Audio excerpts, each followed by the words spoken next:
Okay, તો સૌપ્રથમ નમસ્કાર બધાને. જય જય ગરવી ગુજરાત. બધા કેમ છો? બધા મ્યુટ પર છો, પણ આશા છે કે મજામાં અને તંદુરસ્ત હશો. બરોબર છે. હું સિદ્ધિ ત્રિવેદી, મ્યુનિક ગુજરાતી સમાજ તરફથી આપ સૌનું આજના આ પ્રોગ્રામ ગુજરાતની ગૌરવ ગાથા જર્મની સંઘમાં હાર્દિક સ્વાગત કરું છું. આપણું એવું છે કે આ કાર્યક્રમ આપણે એક નાનકડી પ્રાર્થનાથી શરૂ કરીશું, અને એ માટે હું મ્યુનિક ગુજરાતી સમાજના સભ્ય જાનવીબેનને વિનંતી કરીશ કે એક નાનકડી પ્રાર્થનાથી આ કાર્યક્રમની શુભારંભ કરાવડાવે. તો જાનવીબેન, પ્રાર્થના શરૂ કરીએ આપણે. આભાર સિદ્ધિબેન, અને સૌનું ખૂબ જ સ્વાગત છે.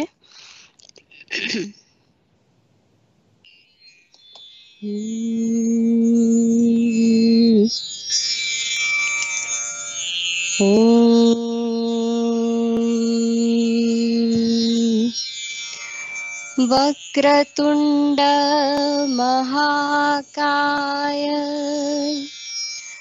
સૂર્યકોટિ સમપ્રભ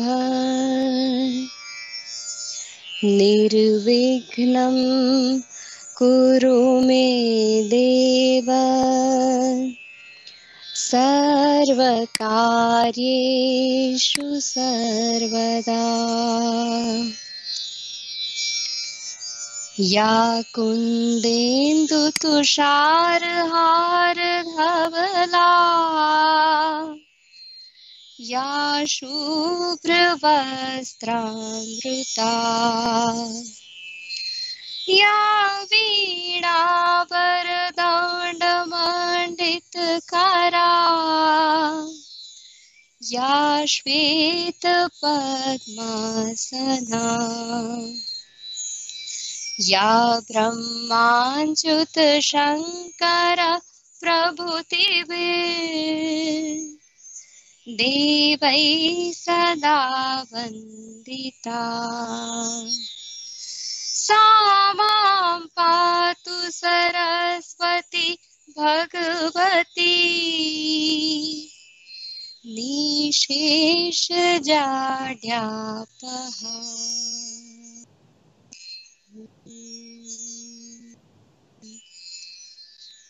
આભાર. ધન્યવાદ જાનવીબેન. તો આપણે આગળ વધીએ આજે, અને આપણને સૌને ખબર છે કે આપણે આજે ગુજરાતની વાત કરવા માટે બધા ભેગા થયા છીએ, અને બધા ગુજરાતીઓ ભેગા થયા છીએ. તો એક પ્રશ્ન મારા મનમાં છે કે ગુજરાતી કોણ? મે બી ઘણાને એવું પણ લાગે કે આ કેવો પ્રશ્ન છે કે આપણે ખુદને પૂછીએ કે આપણે કોણ છીએ. સાચી વાત ને? પણ હું એને થોડી રમૂજી વેમાં લઈ જઈશ કે ભાઈ ગુજરાતી એટલે જે પીઝા અને વિઝાની લાઈનમાં સરખો ઉભો રહે ને, એનું નામ છે ગુજરાતી. અને પીઝા પર તો દેખો ચીઝ તો બધા લગાડીને ખાય, પણ આપણે એવા ગુજરાતી જે થેપલા પર ચીઝ લગાવીને ખાઈએ. શું કેવું? સાચી વાત કે નહીં? બરોબર છે. પછી આપણો એક સિમ્પલ ફંડો છે કે ભાઈ તું લેપટોપ ભલે લગેજમાં નાખે, પણ થેપલા તો મારી હેન્ડબેગમાં જ જવા જોઈએ. એનું નામ ગુજરાતી. અને વિમાનમાં પલાટી વાળીને જે બેસે ને, એ ઓળખાઈ જાય કે ભાઈ એ તો છે ગુજરાતી. સાચી વાત કે નહીં? અને આપણને એ કે જ્યાં જ્યાં વસે એક ગુજરાતી, જ્યાં જ્યાં વસે એક ગુજરાતી, ત્યાં ત્યાં સદા થાય દાળ ભાત. કેમ કે દાળ ભાત ને આપણે ના ભૂલી શકીએ, અને એના વગર આપણે રહી પણ ના શકીએ. અને આ થયું આપણું ગુજરાતી ફૂડીની વાતો. પણ કલામાં પણ પાછળ નથી ગુજરાતી. કલામાં રુચિ નખાવનાર ગુજરાતી જે પાસબુક ને પછી પણ ફેસબુક ને પહેલા જુએ. પ્રોફેશનમાં તો દેખો બધા બને ડોક્ટર, એન્જિનિયર કે પછી સીએ, પણ આ બધામાં જે પ્રેક્ટિકલ હોય ને, એનું નામ ગુજરાતી. તો આ રીતે આપણા છે કે ગુજરાતી ભાઈ કોણ, કે ગુજરાતી વ્યક્તિત્વ કોણ, એના વિશેની વાતો. અને એ પણ એક વસ્તુ છે કે આપણે લાખો રૂપિયાનો ફોન લેતા ક્યારેય ખચકાતા નથી. આપણે લાખો રૂપિયાનો ફોન લેતા ક્યારેય ખચકાતા નથી, પણ એ ફોનનું કવર તો પેલા લારીવાળા પાસેથી જ લેવું ને, કે એનું નામ છે ગુજરાતી.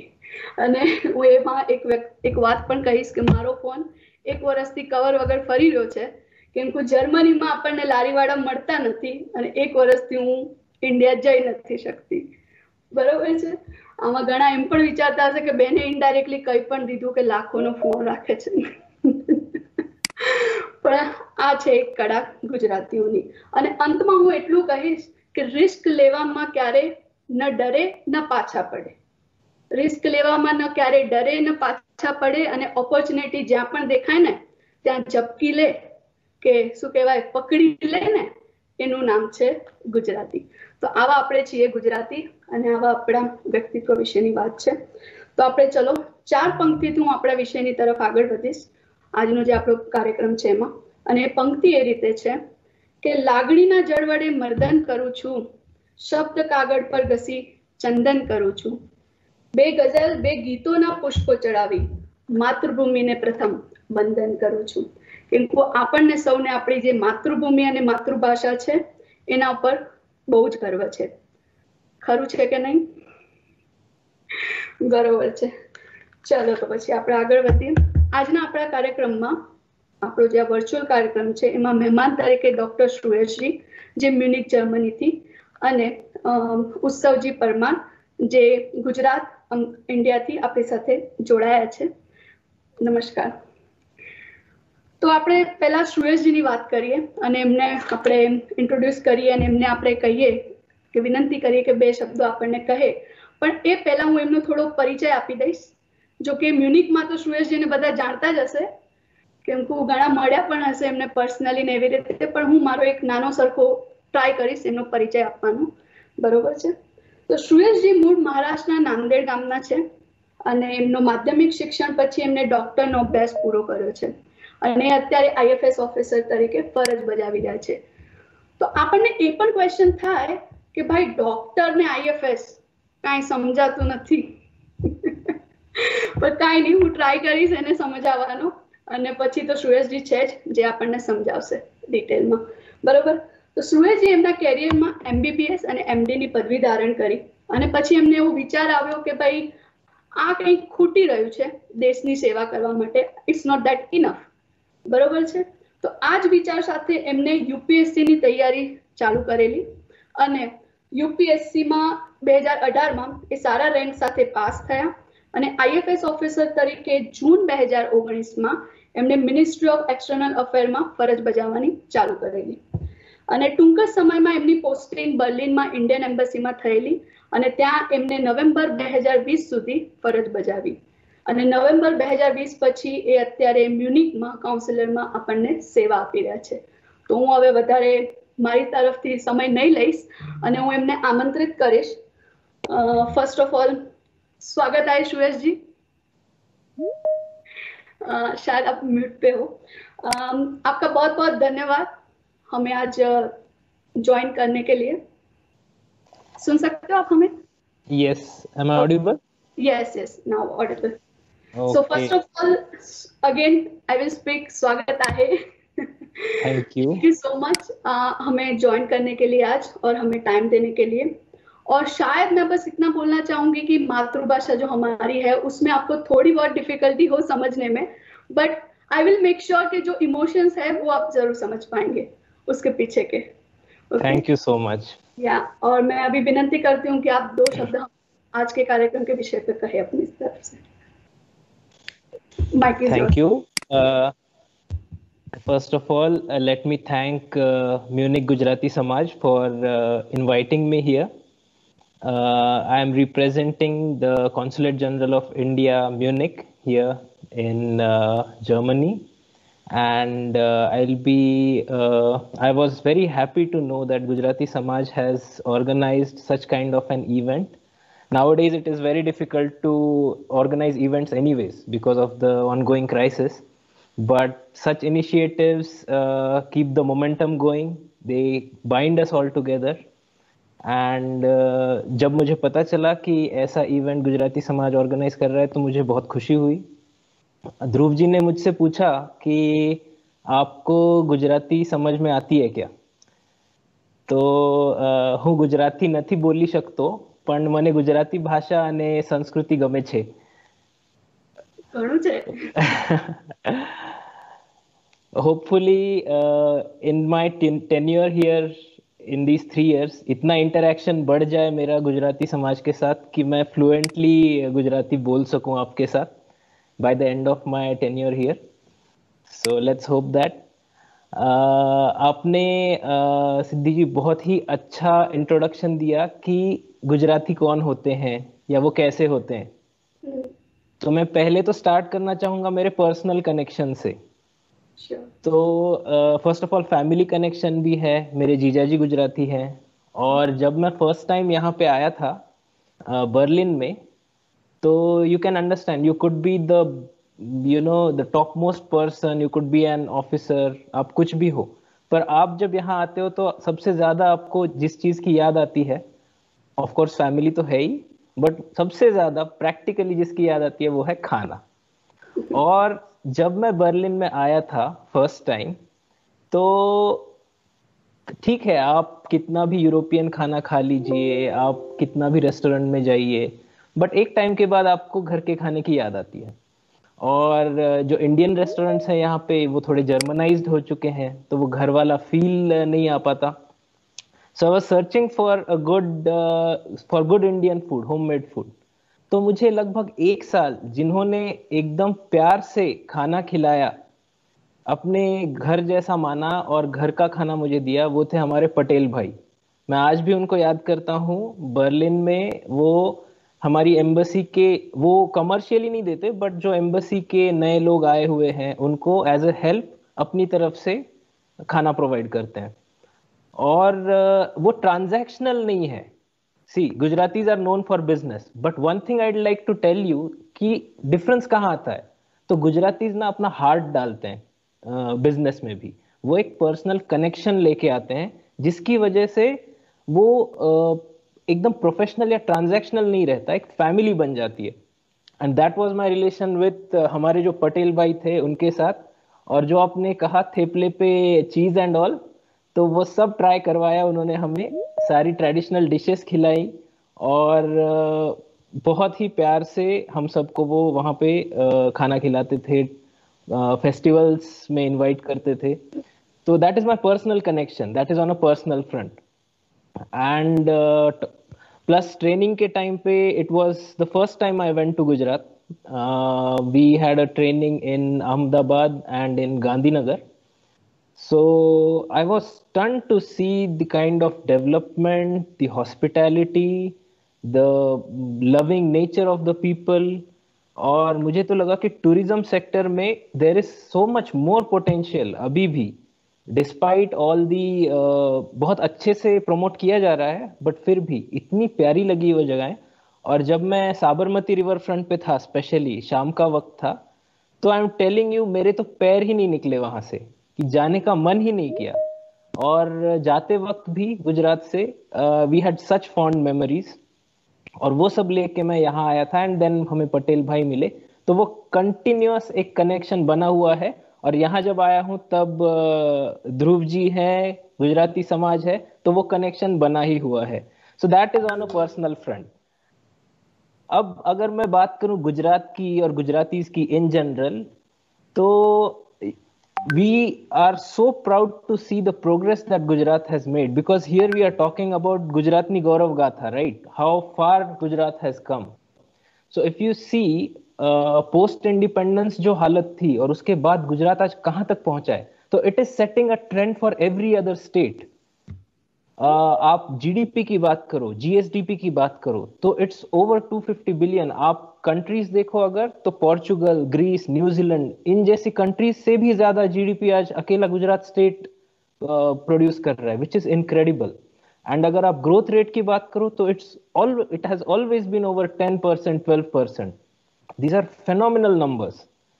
प्लस पर्सन्स की बात करो अगर, तो right from Gandhi ji to Modi ji, जब भी गुजरातियों ने कोई चीज मन में ठानी है या कंट्री के लिए कुछ जब उन्होंने किया है, तो they have just helped India to achieve her dreams, which we are seeing even right now, the kind of projects, the kind of initiatives that we are seeing, it's incredible. जैसे मैंने बात की अलग अलग सेक्टर्स में, जैसे education में Gujarat top पे है। आप जो चाहे वो सेक्टर ले लो, आप जैसे मैं टूरिज्म की बात कर रहा था, तो I was surprised to know कि Gandhinagar is the greenest city. Gujarat is termed as probably, arguably the safest state in the country for tourism and all. And आप जिस तरीके से गुजरात ने इवन आप रेगिस्तान को भी जिस तरीके से हमने प्रमोट किया है और रन ऑफ कच्छ में, हो सकता है कि कहीं और वो होता तो वो निग्लेक्टेड रहता, बट जो कच्छ उत्सव हमने सेलिब्रेट करना स्टार्ट किया है वहां पे, it is a center of attraction for almost everyone now. So I'm so proud to see that. And the good thing about Gujaratis is, ऐसा कहते हैं कि at least foreign service officers के लिए ना एक comfort ये होता है कि हम कहीं भी पोस्ट हो सकते हैं, राइट? हमें किसी भी कंट्री में जहां गवर्नमेंट की ड्यूटी आई, गवर्नमेंट ने चाहा हमें वहां पोस्ट कर दिया, पर हमें ये कॉन्फिडेंस तो होता है कि हमारा एक गुजराती भाई और बहन तो वहां मिलेगा, जो उतना कॉन्फिडेंस हमें रहता है कि कोई मिले ना मिले, हमें उनका साथ तो वहां मिलने वाला है. So there are so many Gujaratis. In fact, I had read once that Gujaratis have spread to over 130 countries out of 190. And I am sure वो 60 जो बाकी रह गए हैं वो बस इसलिए कि थोड़ा सा हम लेजी हो गए हैं, वरना कोरोना बीच में आ गया है. कोरोना बीच में आ गया है, बिल्कुल. तो आई एम श्योर 190 के 190 में we'll find Gujaratis over there. And the best part, you take your culture along with you, और उसकी वजह से लोगों में अवेयरनेस बढ़ती है. I have seen the generations, जैसे मेरे कुछ फ्रेंड्स हैं यहाँ पे, उनके किड्स हैं, तो उनका जो कनेक्शन है अपने स्टेट के साथ, कल्चर के साथ, फेस्टिवल्स के साथ, वो अभी भी बरकरार है, which is a very good thing. And it's not that this is the first generation of Gujaratis that has gone out. Now, Gujaratis have been there for quite some time, 2 generations, 3, 4 generations. In fact, if you see US, so Patel is one of the commonest surnames. Matlab, it has become an identity, right? Even in the UK and probably kuch dino baad all across the world. ऐसे ही होगा. Good thing, like I said, culture साथ में आ रहा है, हमारा culture दुनिया तक जा रहा है, and the world is getting to know Gujarat and India better. So Gujarat is like a gateway. मतलब पहले इंटरेस्ट जब गुजरात में डेवलप होता है, तब वो इंडिया में इंटरेस्ट लेंगे, तब बाकी स्टेट्स के बारे में भी जानेंगे. So this is a fantastic phenomenon that is happening, and all credit goes to our Gujarati community. मैंने जहां भी देखा है, मेरी अपने दूसरे IFS फ्रेंड्स से भी बात होती है दूसरी कंट्रीज में, मैंने बर्लिन में देखा है और अब म्यूनिक में भी, गुजराती समाज जो है वो they have been at a forefront of organizing such events, getting the community together, फिर फेस्टिवल्स हो या फिर इस तरीके के सोशल इवेंट्स हो. So I think that is a fantastic thing that the samaj is doing. And today it is an honour to be with Utsav sir. On behalf of the Consulate General of India, I welcome you here, and I think we are all looking forward to listening to you. And मैं ऐसी आशा करता हूँ कि आने वाले time में भी, जैसे Consulate General of India is trying to promote Indian culture, it is trying to organize various events. Now that it is the celebration of 75 years of India's independence, and 70 years of India-Germany diplomatic relations. So we are trying that.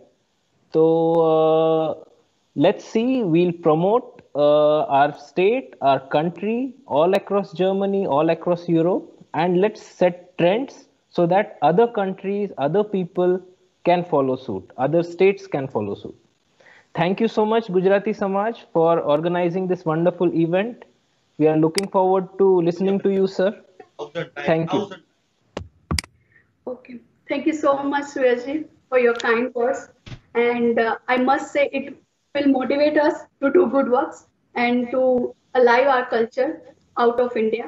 And we will represent in future by our culture, by our program to India and Gujarat. So thank you so much for your words. Okay. So હવે આપણે આગળ વધીએ કાર્યક્રમમાં. તો આપણે સૌ જાણીએ છીએ કે આજે આપણે 75મા સ્વાતંત્ર્ય દિવસની ઉજવણી માટે અને ગુજરાતની ગૌરવ ગાથા સાંભળવા માટે ભેગા થયા છીએ. ત્યારે એક એવા વ્યક્તિત્વ વિશેષને હું આજે સાંભળવા માટે આમંત્રિત કરીશ કે એ વ્યક્તિત્વ વિશે માટે મારે થોડું એમનો પરિચય આપવો છે, પછી તો આપણે એમને સાંભળવાના જ છીએ આજે, બરોબર? કે કે એક ખૂબ નાની ઉંમરે અથાગ પરિશ્રમ અને સંઘર્ષ કરી આજે સફળતા સાથે તેઓ આજે આ મુકામ પર છે. તેઓ હાલમાં દૂરદર્શન ગુજરાત અમદાવાદ ખાતે નાયબ નિયામક deputy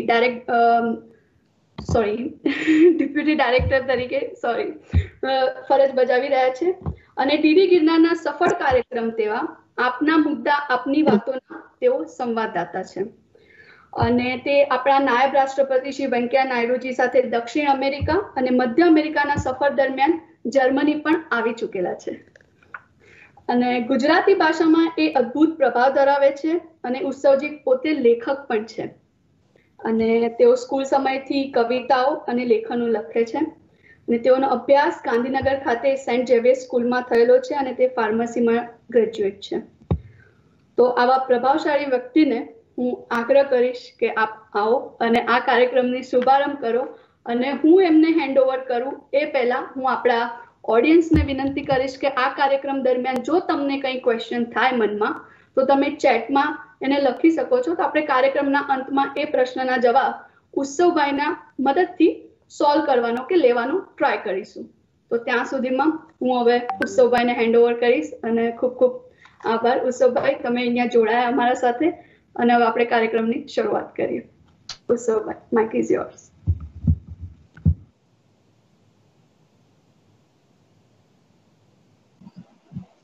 thank you so much.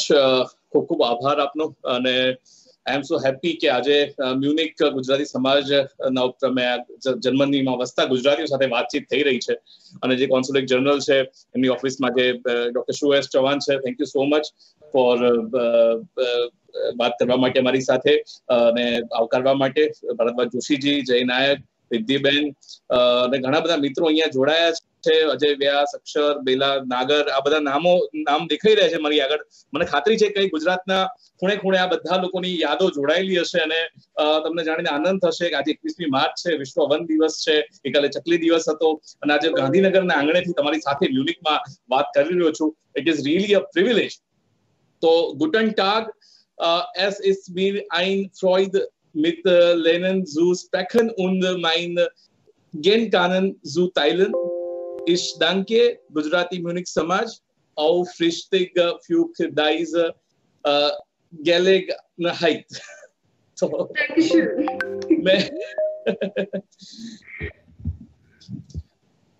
એટલે જેમ ગુજરાતી ભાષા આટલું ટ્રાવેલ કરીને પહોંચે તો જર્મન ભાષા મને ખબર નથી, મને આશા છે કે મેં થોડા સાચા ઉચ્ચારો બોલ્યા હશે કારણ કે જર્મન ભાષા છે ને એ ફોનેટિક ભાષા છે એટલે જેવી લખાય એવી જ બોલાય.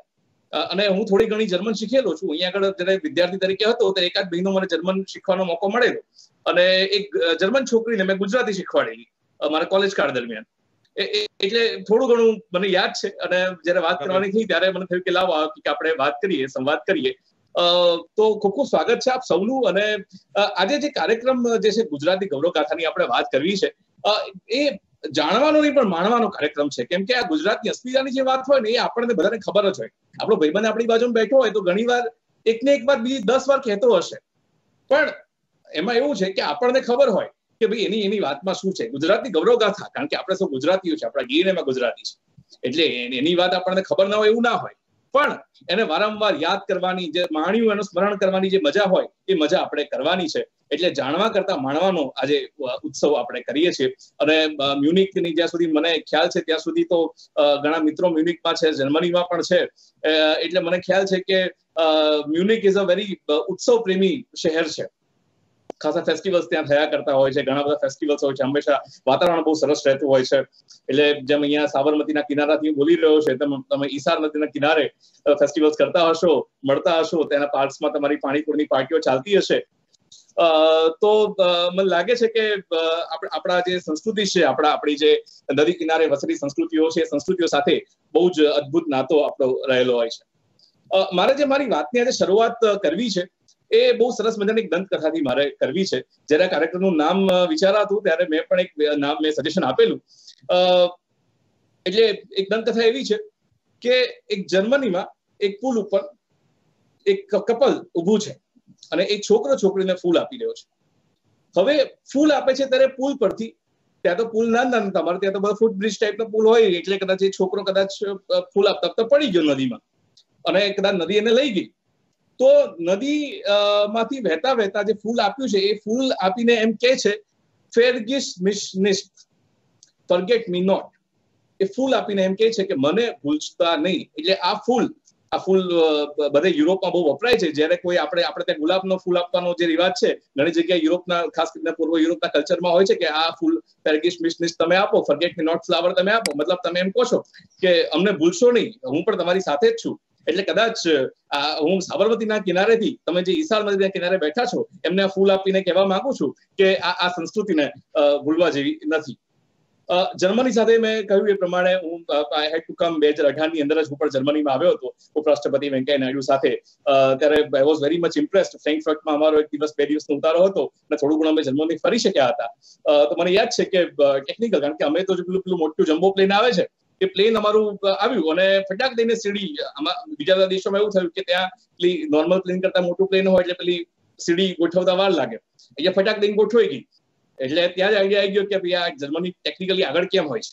એટલે પાછા અમે ઉતર્યા અને ઉતરીને પછી આપણે જેમ કદાચ બધાનો અનુભવ થયો હશે, જેમ કે અહીંયા આગળ આપણે મર્સિડીઝ ને BMW આપણે જોઈએ લોકો ટોળે વળે. અહીંયા તો BMW, મર્સિડીઝ, ફોક્સવેગન બહુ કોમન જોવા મળતી હોય. એટલે એ નોર્મલ ગાડી, આપણે જેમ સુઝુકી અલ્ટો ફરતી હોય તેમ BMW ફરતી હોય. એટલે એ બી અમારા માટે બહુ નવો અનુભવ હતો. એટલે મર્સિડીઝમાં અમે બેઠા અને પછી રસ્તા પર ગયા. રસ્તા પર બી અમે જોઈએ છે કે ગાડી મેં ચાલી રહી છે. એટલે અચાનક મને સ્પીડોમીટર જોવા દો તો 140 પર ચાલી રહી હતી. મેં કીધું બાપરે, આપણા તો 140 પર ચાલે તો આપણને તો ખરેખર આપણું હૃદય અને કિડની વચ્ચે દોડ પડી જાય. મને ત્યાં જર્મનીમાં તો જે ટેકનિકલ કેપેબિલિટીઝની જે વાત છે એ કેપેબિલિટીઝની આખી વાત બહુ સરસ છે અને મને બહુ સરસ આખા નિયો ગોથિક તમારું આર્કિટેક્ચર બહુ ગમતું હોય છે. હું ત્યાં આવ્યો તો માઇન નદીના કિનારા ઉપર એના પુલ ઉપર ઉભો હતો. ત્યાં લવ લોક્સ મેં જોયા અને મેં જોયું એ પુલ વિશ્વયુદ્ધ દરમિયાન તૂટેલો, 3 વાર તૂટ્યો, 3 વાર બન્યો. વખતે મેં ત્યાં લખેલું કે જે વસ્તુ જોડતી હોય તૂટે કઈ રીતના. અને ત્યાં લવ લોક્સ મેં કીધું કેટલા લોકોને, જેમ આપણને બી યાદ આવે, આપણું કલ્ચર યાદ આવે. આપણે ત્યાં પેલા વાવમાં જતો સિક્કા નાખે, અહીંયા આગળ તાળા બાંધે. એટલે માણસો બધે સરખા જ હોય છે. એટલે એમાં ઘણી વાર આપણને થાય કે આપણે એવા પહેલા એવા નહીં. એમ એ જર્મનોને તાળા, યુરોપિયનો ખાસ કરીને ફૂટબ્રિજ પર તાળા મારવાની આદત છે. અને પછી તે લોકો કહેતા બી ખરા કે આ તાળા મારે એટલે ઘણી વાર પેલા પુલ પડી જાય એવી પણ ઘટનાઓ, મતલબ એ તાળાઓ નીકાળવા પડે. તો આ તાળાઓ ને આ સિક્કાઓ ને એ બધે કલ્ચરમાં આપણે ત્યાં જોવા મળતું હોય છે. બીજું જર્મની સાથેનું આપણું જોડાણ એ પણ છે કે ભાઈ મારા પ્રિય Einstein German, Max Planck German, જેને ક્વોન્ટમ થિયરી આપી, જેને માર્ક્સ, જેને આખી દુનિયા બદલી નાખી. હિટલરનો તો પરિચય આપવાની જરૂર છે જ નહીં.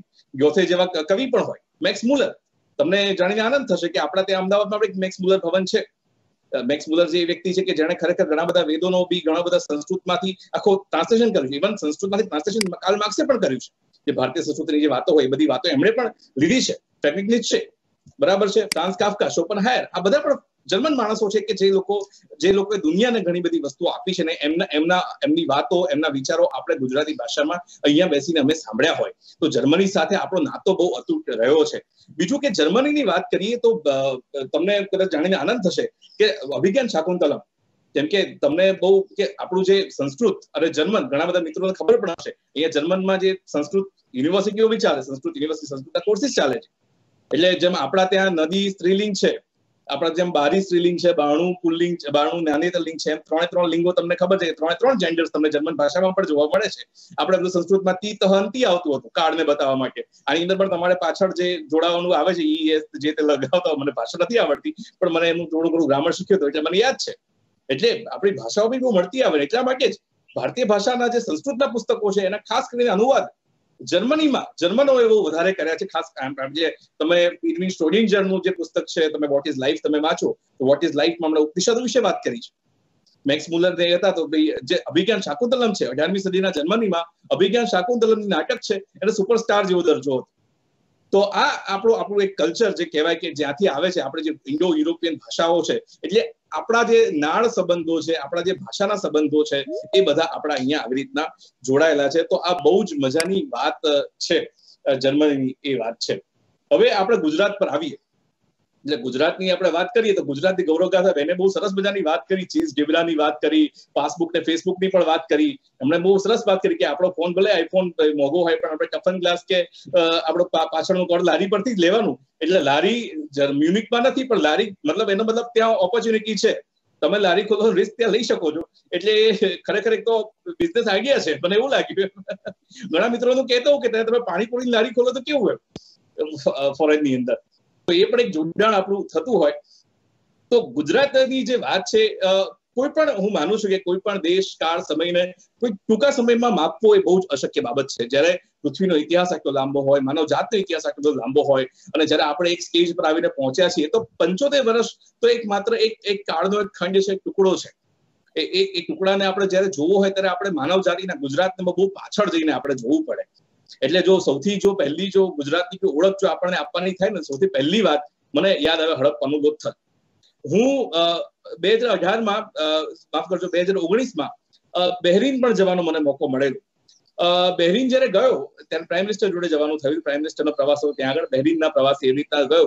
બહેરીન ગયો ત્યારે મને યાદ આવ્યું કે લગભગ આજથી 4500 વર્ષ પહેલા જે ખંભાતના અખાત પાસે જે અમદાવાદમાં લોથલ છે, ત્યાં લોથલથી મણકાઓ ભરીને જે બીજ હોય એ ભરીને એક જહાજો વહાણો એ બધા અરબી સમુદ્રના કિનારે છેક બહેરીન સુધી જતા, અને બહેરીનથી વસ્તુઓ અહીંયા સુધી આવતી. એટલે આપણો જે મિજાજ છે, વેપાર કરવાનો મિજાજ જે ખંભાતના અખાતની વાત છે, લોથલની વાત છે, સિંધુ સભ્યતાની વાત છે, તો આપણે ત્યારથી કે તે સમયના જીપીએસ હતું, ના મોબાઈલ હતું, બરાબર, જેમ ખબર પડી કે ભાઈ હવાના સહારે કશેક જવાય છે, આપણે મોન્સૂનમાં હવાઓ પલટાય છે, અને એવી રીતના તમે વિચાર કરો કે આટલું બધું એ વખતે દિલમન સામ્રાજ્ય કહેવાતું બહેરીનની અંદર, અને ત્યાં આગળ બી આપણો વેપાર ચાલતો હતો. એટલે વેપાર એવું નથી કે હમણાં શરૂ થયો કે પહેલા શરૂ થયો. જે રિસ્ક હે તો ઇશ્ક હે. તો આ રિસ્ક લેવાની કેપેસિટી જે હડપ્પન સંસ્કૃતિમાં જે લોકો હતા એમનામાં ત્યારથી જ છે. અને એ સમયનું ટાઉન પ્લાનિંગ પણ તમે જો ત્યાં આગળ આજે જેમ ગાંધીનગર છે અમારું, એવી રીતના ત્યાં પણ એવી રીતના છે કે ભાઈ તમારા 90 ખૂણે તમારા પેલા રસ્તાઓ પડતા હોય, તમારા જે ડ્રેનેજ હોય બહાર જતું હોય, બરાબર છે. એટલે એ ડ્રેનેજ કન્સેપ્ટ બી તમે જો કે 4500 વર્ષ પહેલા એક ગ્રીસનો પેલા કોર્સિકો ટાપુ કે ત્યાં આગળ કહેવાય છે કે ત્યાં આગળ હતું, ક્રીક ટાપુ કેવું ત્યાં આગળ. પણ અહીંયા પણ એ રીતના તમે જો બહુ એડવાન્સ રીતે એમને ગણિતની પણ એટલી જ સૂઝ, બરાબર, તમે ગણિત વગર મેથેમેટિક્સ વગર શું કરી નહીં શકો. મને ખાતરી છે કે તમે ઘણા બધા ત્યાં એન્જિનિયરો જ હશે, મોટા ભાગે જે ગયા છે ત્યાં આગળ એન્જિનિયર મિત્રો હશે, એટલે એમને ખ્યાલ હશે કે તમારે કઈ બી વસ્તુ તમારે જો એને સરસ રીતે કરવી હોય, બનાવવી હોય, તો તમારે મેથ્સનો કેટલો ઉપયોગ કરવો પડે. તો જો સિવિલ એન્જિનિયર મિત્રો જાણી શકશે કે આજથી 4500 વર્ષ પહેલા કેવી મહેનતથી એ લોથલમાં જે લોકો રહ્યા હતા, એ સભ્યતા સિંધુ સભ્યતાના લોકોએ કેટલું સરસ કામ કર્યું. પછી આપણે ત્યાં મૌર્ય કાળ આવે, અશોકનો શિલાલેખ આપણને મળે છે, બરાબર, ત્યાં લખેલું છે. ત્યાં આગળ તુષાસ નામનો ગવર્નર હતો, રુદ્રદામનનું આખું એમણે તળાવ બંધાવેલું છે. અને કેવી રીતના જુનાગઢ છે, જુનાગઢનો બી બહુ અદભુત ઇતિહાસ છે. તમે જશો ને જુનાગઢમાં, બહુ તમને ઓછા લોકોને ખબર હશે કે ભાઈ ત્યાં સાસણગીરના ગીરના સિંહો તો છે, પણ જુનાગઢના જંગલોમાં અદભુત બૌદ્ધ સમયની ગુફાઓ છે. બૌદ્ધ ધર્મની ઘણી બધી ગુફાઓ આપણને સૌરાષ્ટ્રમાં જોવા મળે છે. એના વિશે આપણને બહુ જ ઓછી જાણકારી છે, બરાબર છે. તો જે ટુરિઝમ પોટેન્શિયલની જે સુએશજી વાત કરતા હતા, તો આ પણ એક વસ્તુ છે, અભ્યાસનો પણ વિષય છે. તમારામાંથી જે લોકોને બહુ જે ગુજરાતના પ્રવાસન વિશે જો વાત કરવી હોય, એના વિશે તમારે જાણકારી લેવી હોય, અથવા તેમાં કંઈ સંશોધન કરવું હોય, તો આ જે બૌદ્ધ ગુફાઓનો ખરેખર અભ્યાસ કરવા જેવો છે, જવા જેવું છે. એટલે તમે વિચાર કરો કે અશોકના સમયમાં, મૌર્ય કાળમાં પણ જુનાગઢ એક મહત્વનું મથક હતું, કારણ કે ત્યાં આગળ તેમનો શિલાલેખ પણ એક નાખેલો છે. અને જે અશોક હતા, રાજા અશોક હતા, હંમેશા મહત્વપૂર્ણ જે ધોરીમાર્ગો હોય, મહત્વપૂર્ણ શહેરો હોય, કેન્દ્રો હોય, ત્યાં જ એમણે શિલાલેખો કર્યા છે, ત્યાં જ એમણે પોતાના સ્તંભલેખો કર્યા છે, જેથી લોકોને પ્રજા સાથે સંવાદ કરી શકે. એટલે આપણા સંસ્કૃતિમાં સંવાદની સંસ્કૃતિ બહુ અદભુત સંસ્કૃતિ છે. તમે જુઓ કે ગીતામાં પણ કૃષ્ણ છે, કૃષ્ણ મોટી સત્તા છે, અર્જુન એની સાથે સંવાદ કરે, અર્જુન સવાલ પૂછે, ગભરાતો નથી. આપણા ત્યાં યમ નચિકેતા છે, એ યમને સવાલ કરે છે. આપણી સંસ્કૃતિ કેટલી મહાન છે. તમે જો પાછું કે યમ પાસે જાય છે, યમ મૃત્યુ પાસે એક બાળક જાય છે. બાળક એટલે જીવનનું પ્રતીક છે, એ જીવન મોટું થશે. યમ પાસે જાય છે અને યમ ની રાહ જોવે છે. વેટિંગ ત્યાં પણ ચાલે, તમે જો. ત્યાં એમ કે, અને પછી બધું કે તને જોઈએ બધું આપું, તો નચિકેતા એમ કે છે કે ના, મને તો જ્ઞાન જોઈએ છે. એટલે મૃત્યુ પાસેથી પણ જ્ઞાન લઈ લેવાની આપણી સંસ્કૃતિની, આ સંવાદ કરવાની આપણી સંસ્કૃતિની વિશેષતા છે. આપણે સંવાદની સંસ્કૃતિમાં માનીએ છીએ. એટલે આજે સંવાદ થઈ રહ્યો છે, વાત છે. આપણા રાજ્ય સંવાદ કરે છે, તો સંવાદની આખી આ મજાની વાત છે. તો મૌર્ય કાળની અંદર પણ ખાસો વિકાસ પામ્યો. આપણો જે 1600 કિલોમીટર લાંબો દરિયા કિનારો હતો, બરાબર છે, પછી પાછળથી ભારતમાં ગુજરાતની અંદર પશ્ચિમી ક્ષત્રપો અને જૈનોની સત્તા આવે છે. જૈનોની સત્તા આવે છે ત્યારે પાટણ, તમને ખબર હશે કે પાટણની પ્રભુતા ઘણા લોકોએ વાંચ્યું હશે, તો નૈયાલાલ મુનશીએ લખ્યું છે, બહુ અદભુત એમાં પાટણનું વર્ણન જે તે સમયે કર્યું છે, બરાબર છે. તો પાટણ હતું એ સમયે, અને અણહિલવાડ પાટણ કહેવાતું. પછી બીજું એક આપણું કેન્દ્ર હતું પાલીતાણા, અને આ બાજુ ખંભાત, અને આ રૂટમાં વચ્ચે પડતું હતું અમદાવાદ. કારણ કે વેપાર અને ધર્મ આ બંનેનો રૂટ અહીંથી જતો, એટલે અમદાવાદનો વિકાસ એવી રીતના થયો. કેમ કે ત્યાંથી ખંભાત બી જવાતું, પાલીતાણા બી જવાતું, અને એ રીતના આ નગરનો ધીમે ધીમે વિકાસ થાય છે. એટલે આશાવલ ભીલનું કહો કે કર્ણાવતી કહો, અને પછી અહમદ શાહ આવે અને પછી અમદાવાદની સ્થાપના કરી અને અમદાવાદ સ્થપાયું. એટલે અમદાવાદ એ બહુ મોટું આખું કેન્દ્ર બન્યું, જેની સાથે તમે આપણે બધા સંકળાયેલા છીએ. એવું એક સુરત પણ છે, સુરતની પણ વાત કરીશું. તો આ રીતના આપણા શહેરોનો જે આર્થિક વિકાસ છે એના લોકેશનના કારણે જે થયો છે, બરાબર છે, એ આની ઇતિહાસમાં આ વસ્તુ છે. મને તમને એક બહુ મજાની વાત કરવી છે કે એક જર્મન, જેમ તમે લોકો મ્યુનિક ગયા છો અને મ્યુનિકના સંસ્કરણો કોઈ લખતા હશે, બ્લોગ લખતા હશે, ફોટા પાડતા હશે, ફેસબુક પર મૂકતા હશે, એ તમારા પોતાના ટ્રાવેલોગ્સ છે, વીલોગ્સ હશે, ઘણી બધી વસ્તુ તમે લોકો પણ પોતે જાતે કરતા હશો. એવો જ એક 17મી 16મી સદીની અંદર એક ટ્રાવેલર આવેલો, મંડેલ્સલો નું એક બહુ સરસ પુસ્તક છે. એને જર્મન ભાષામાં જ લખ્યું, જર્મન ટ્રાવેલર હતું.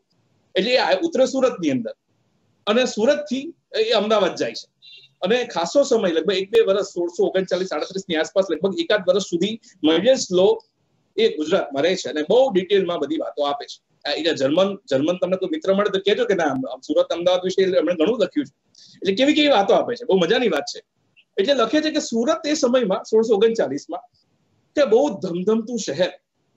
આ સમયે અંગ્રેજો પણ અહીંયા આવી ચુક્યા છે.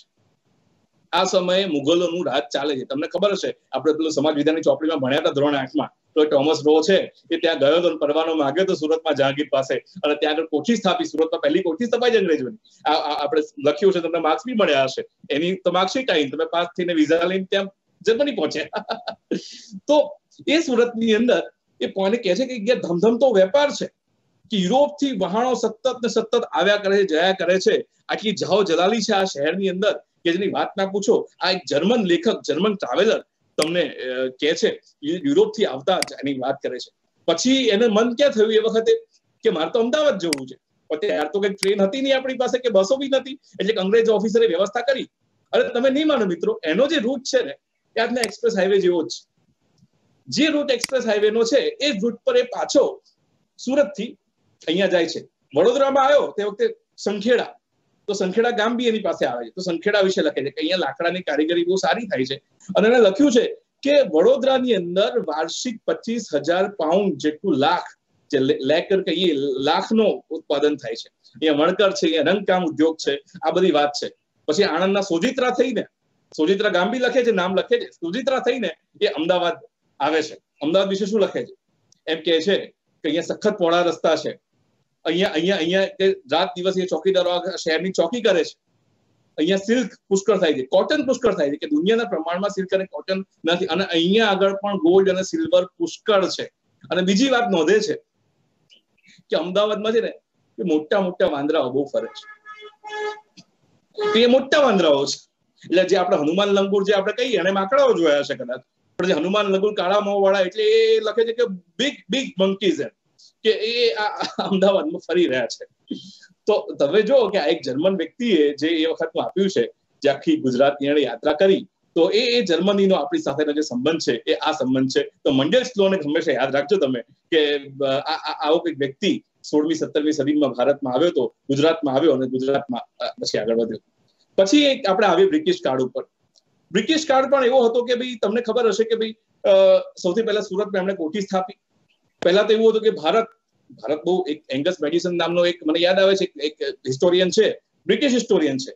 એણે ઇતિહાસ કાઢ્યો કે ભાઈ વિશ્વના જીડીપીમાં બધા દેશોનું યોગદાન કેટલું.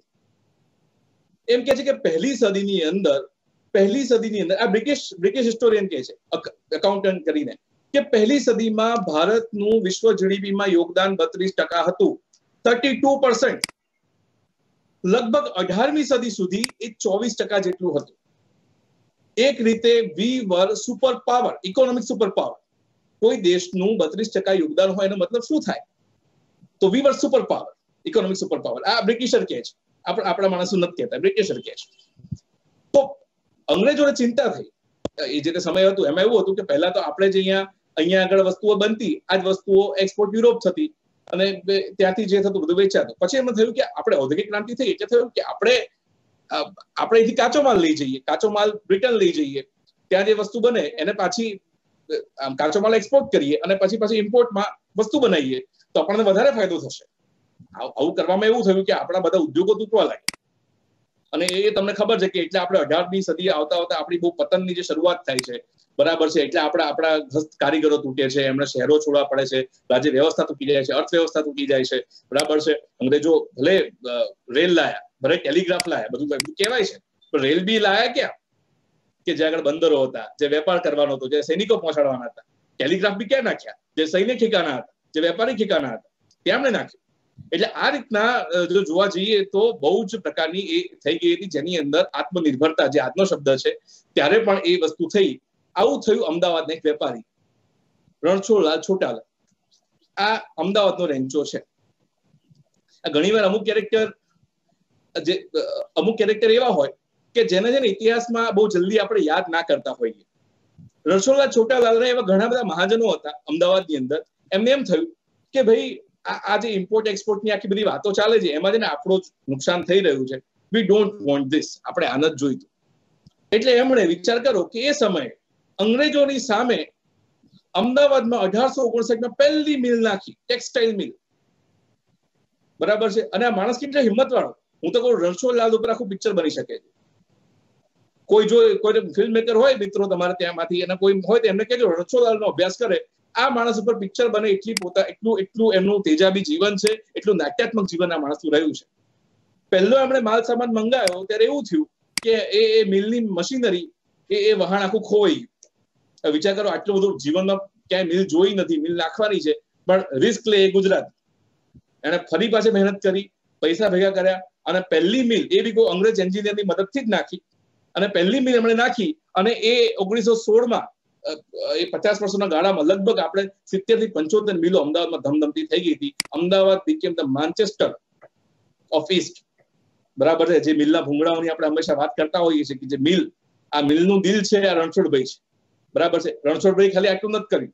રણછોડભાઈ 1885માં જે વર્ષે કોંગ્રેસની સ્થાપના થઈ હતી એ વર્ષે અમદાવાદ મ્યુનિસિપાલિટીના પ્રમુખ બન્યા હતા. જે પોળ છે, પોળની અંદર ગટર વ્યવસ્થા છે, એ ગટર વ્યવસ્થા લાવવાનું કામ રણછોડલાલે કર્યું. એ વખતે પાણીનો સપ્લાય, અત્યારે આપણે પેલી સરકારમાં સ્કીમ ચાલે છે હર ઘર કો નલ, એ હર ઘર કો નલ એમણે ચાલુ કર્યું. અને એ વખતે તો ત્યાં તો જાતિપાતિની બી બહુ મોટી સમસ્યાઓ હતી, એટલે બહુ બધા લોકોના વિરોધ હતા. એ વિરોધની વચ્ચે પણ લોકોને સાથે રાખીને એમણે કોમન વોટર સપ્લાય આપવાનું શરૂ કર્યું. ગેસના દીવા છે એ પણ એમણે આપવાના શરૂ કર્યા કે આવું કરીએ.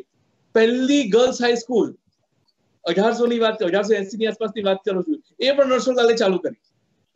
તો આ બધા ઘણા બધા, શાંતિદાસ ઝવેરી છે, રણછોડલાલ છે, લાલભાઈ કસ્તુરભાઈ છે, બરાબર છે. આ બધા લોકો છે કે જે લોકોએ અમદાવાદને, ગુજરાતને સિંચવામાં એની વ્યાપારિક ભૂમિકામાં બહુ મોટો ફરક પાડ્યો. અને એટલા માટે હું તમને કહું કે ગાંધીજીએ કેમ અમદાવાદને પસંદ કર્યું. ગાંધીજી પણ એનઆરઆઈ હતા.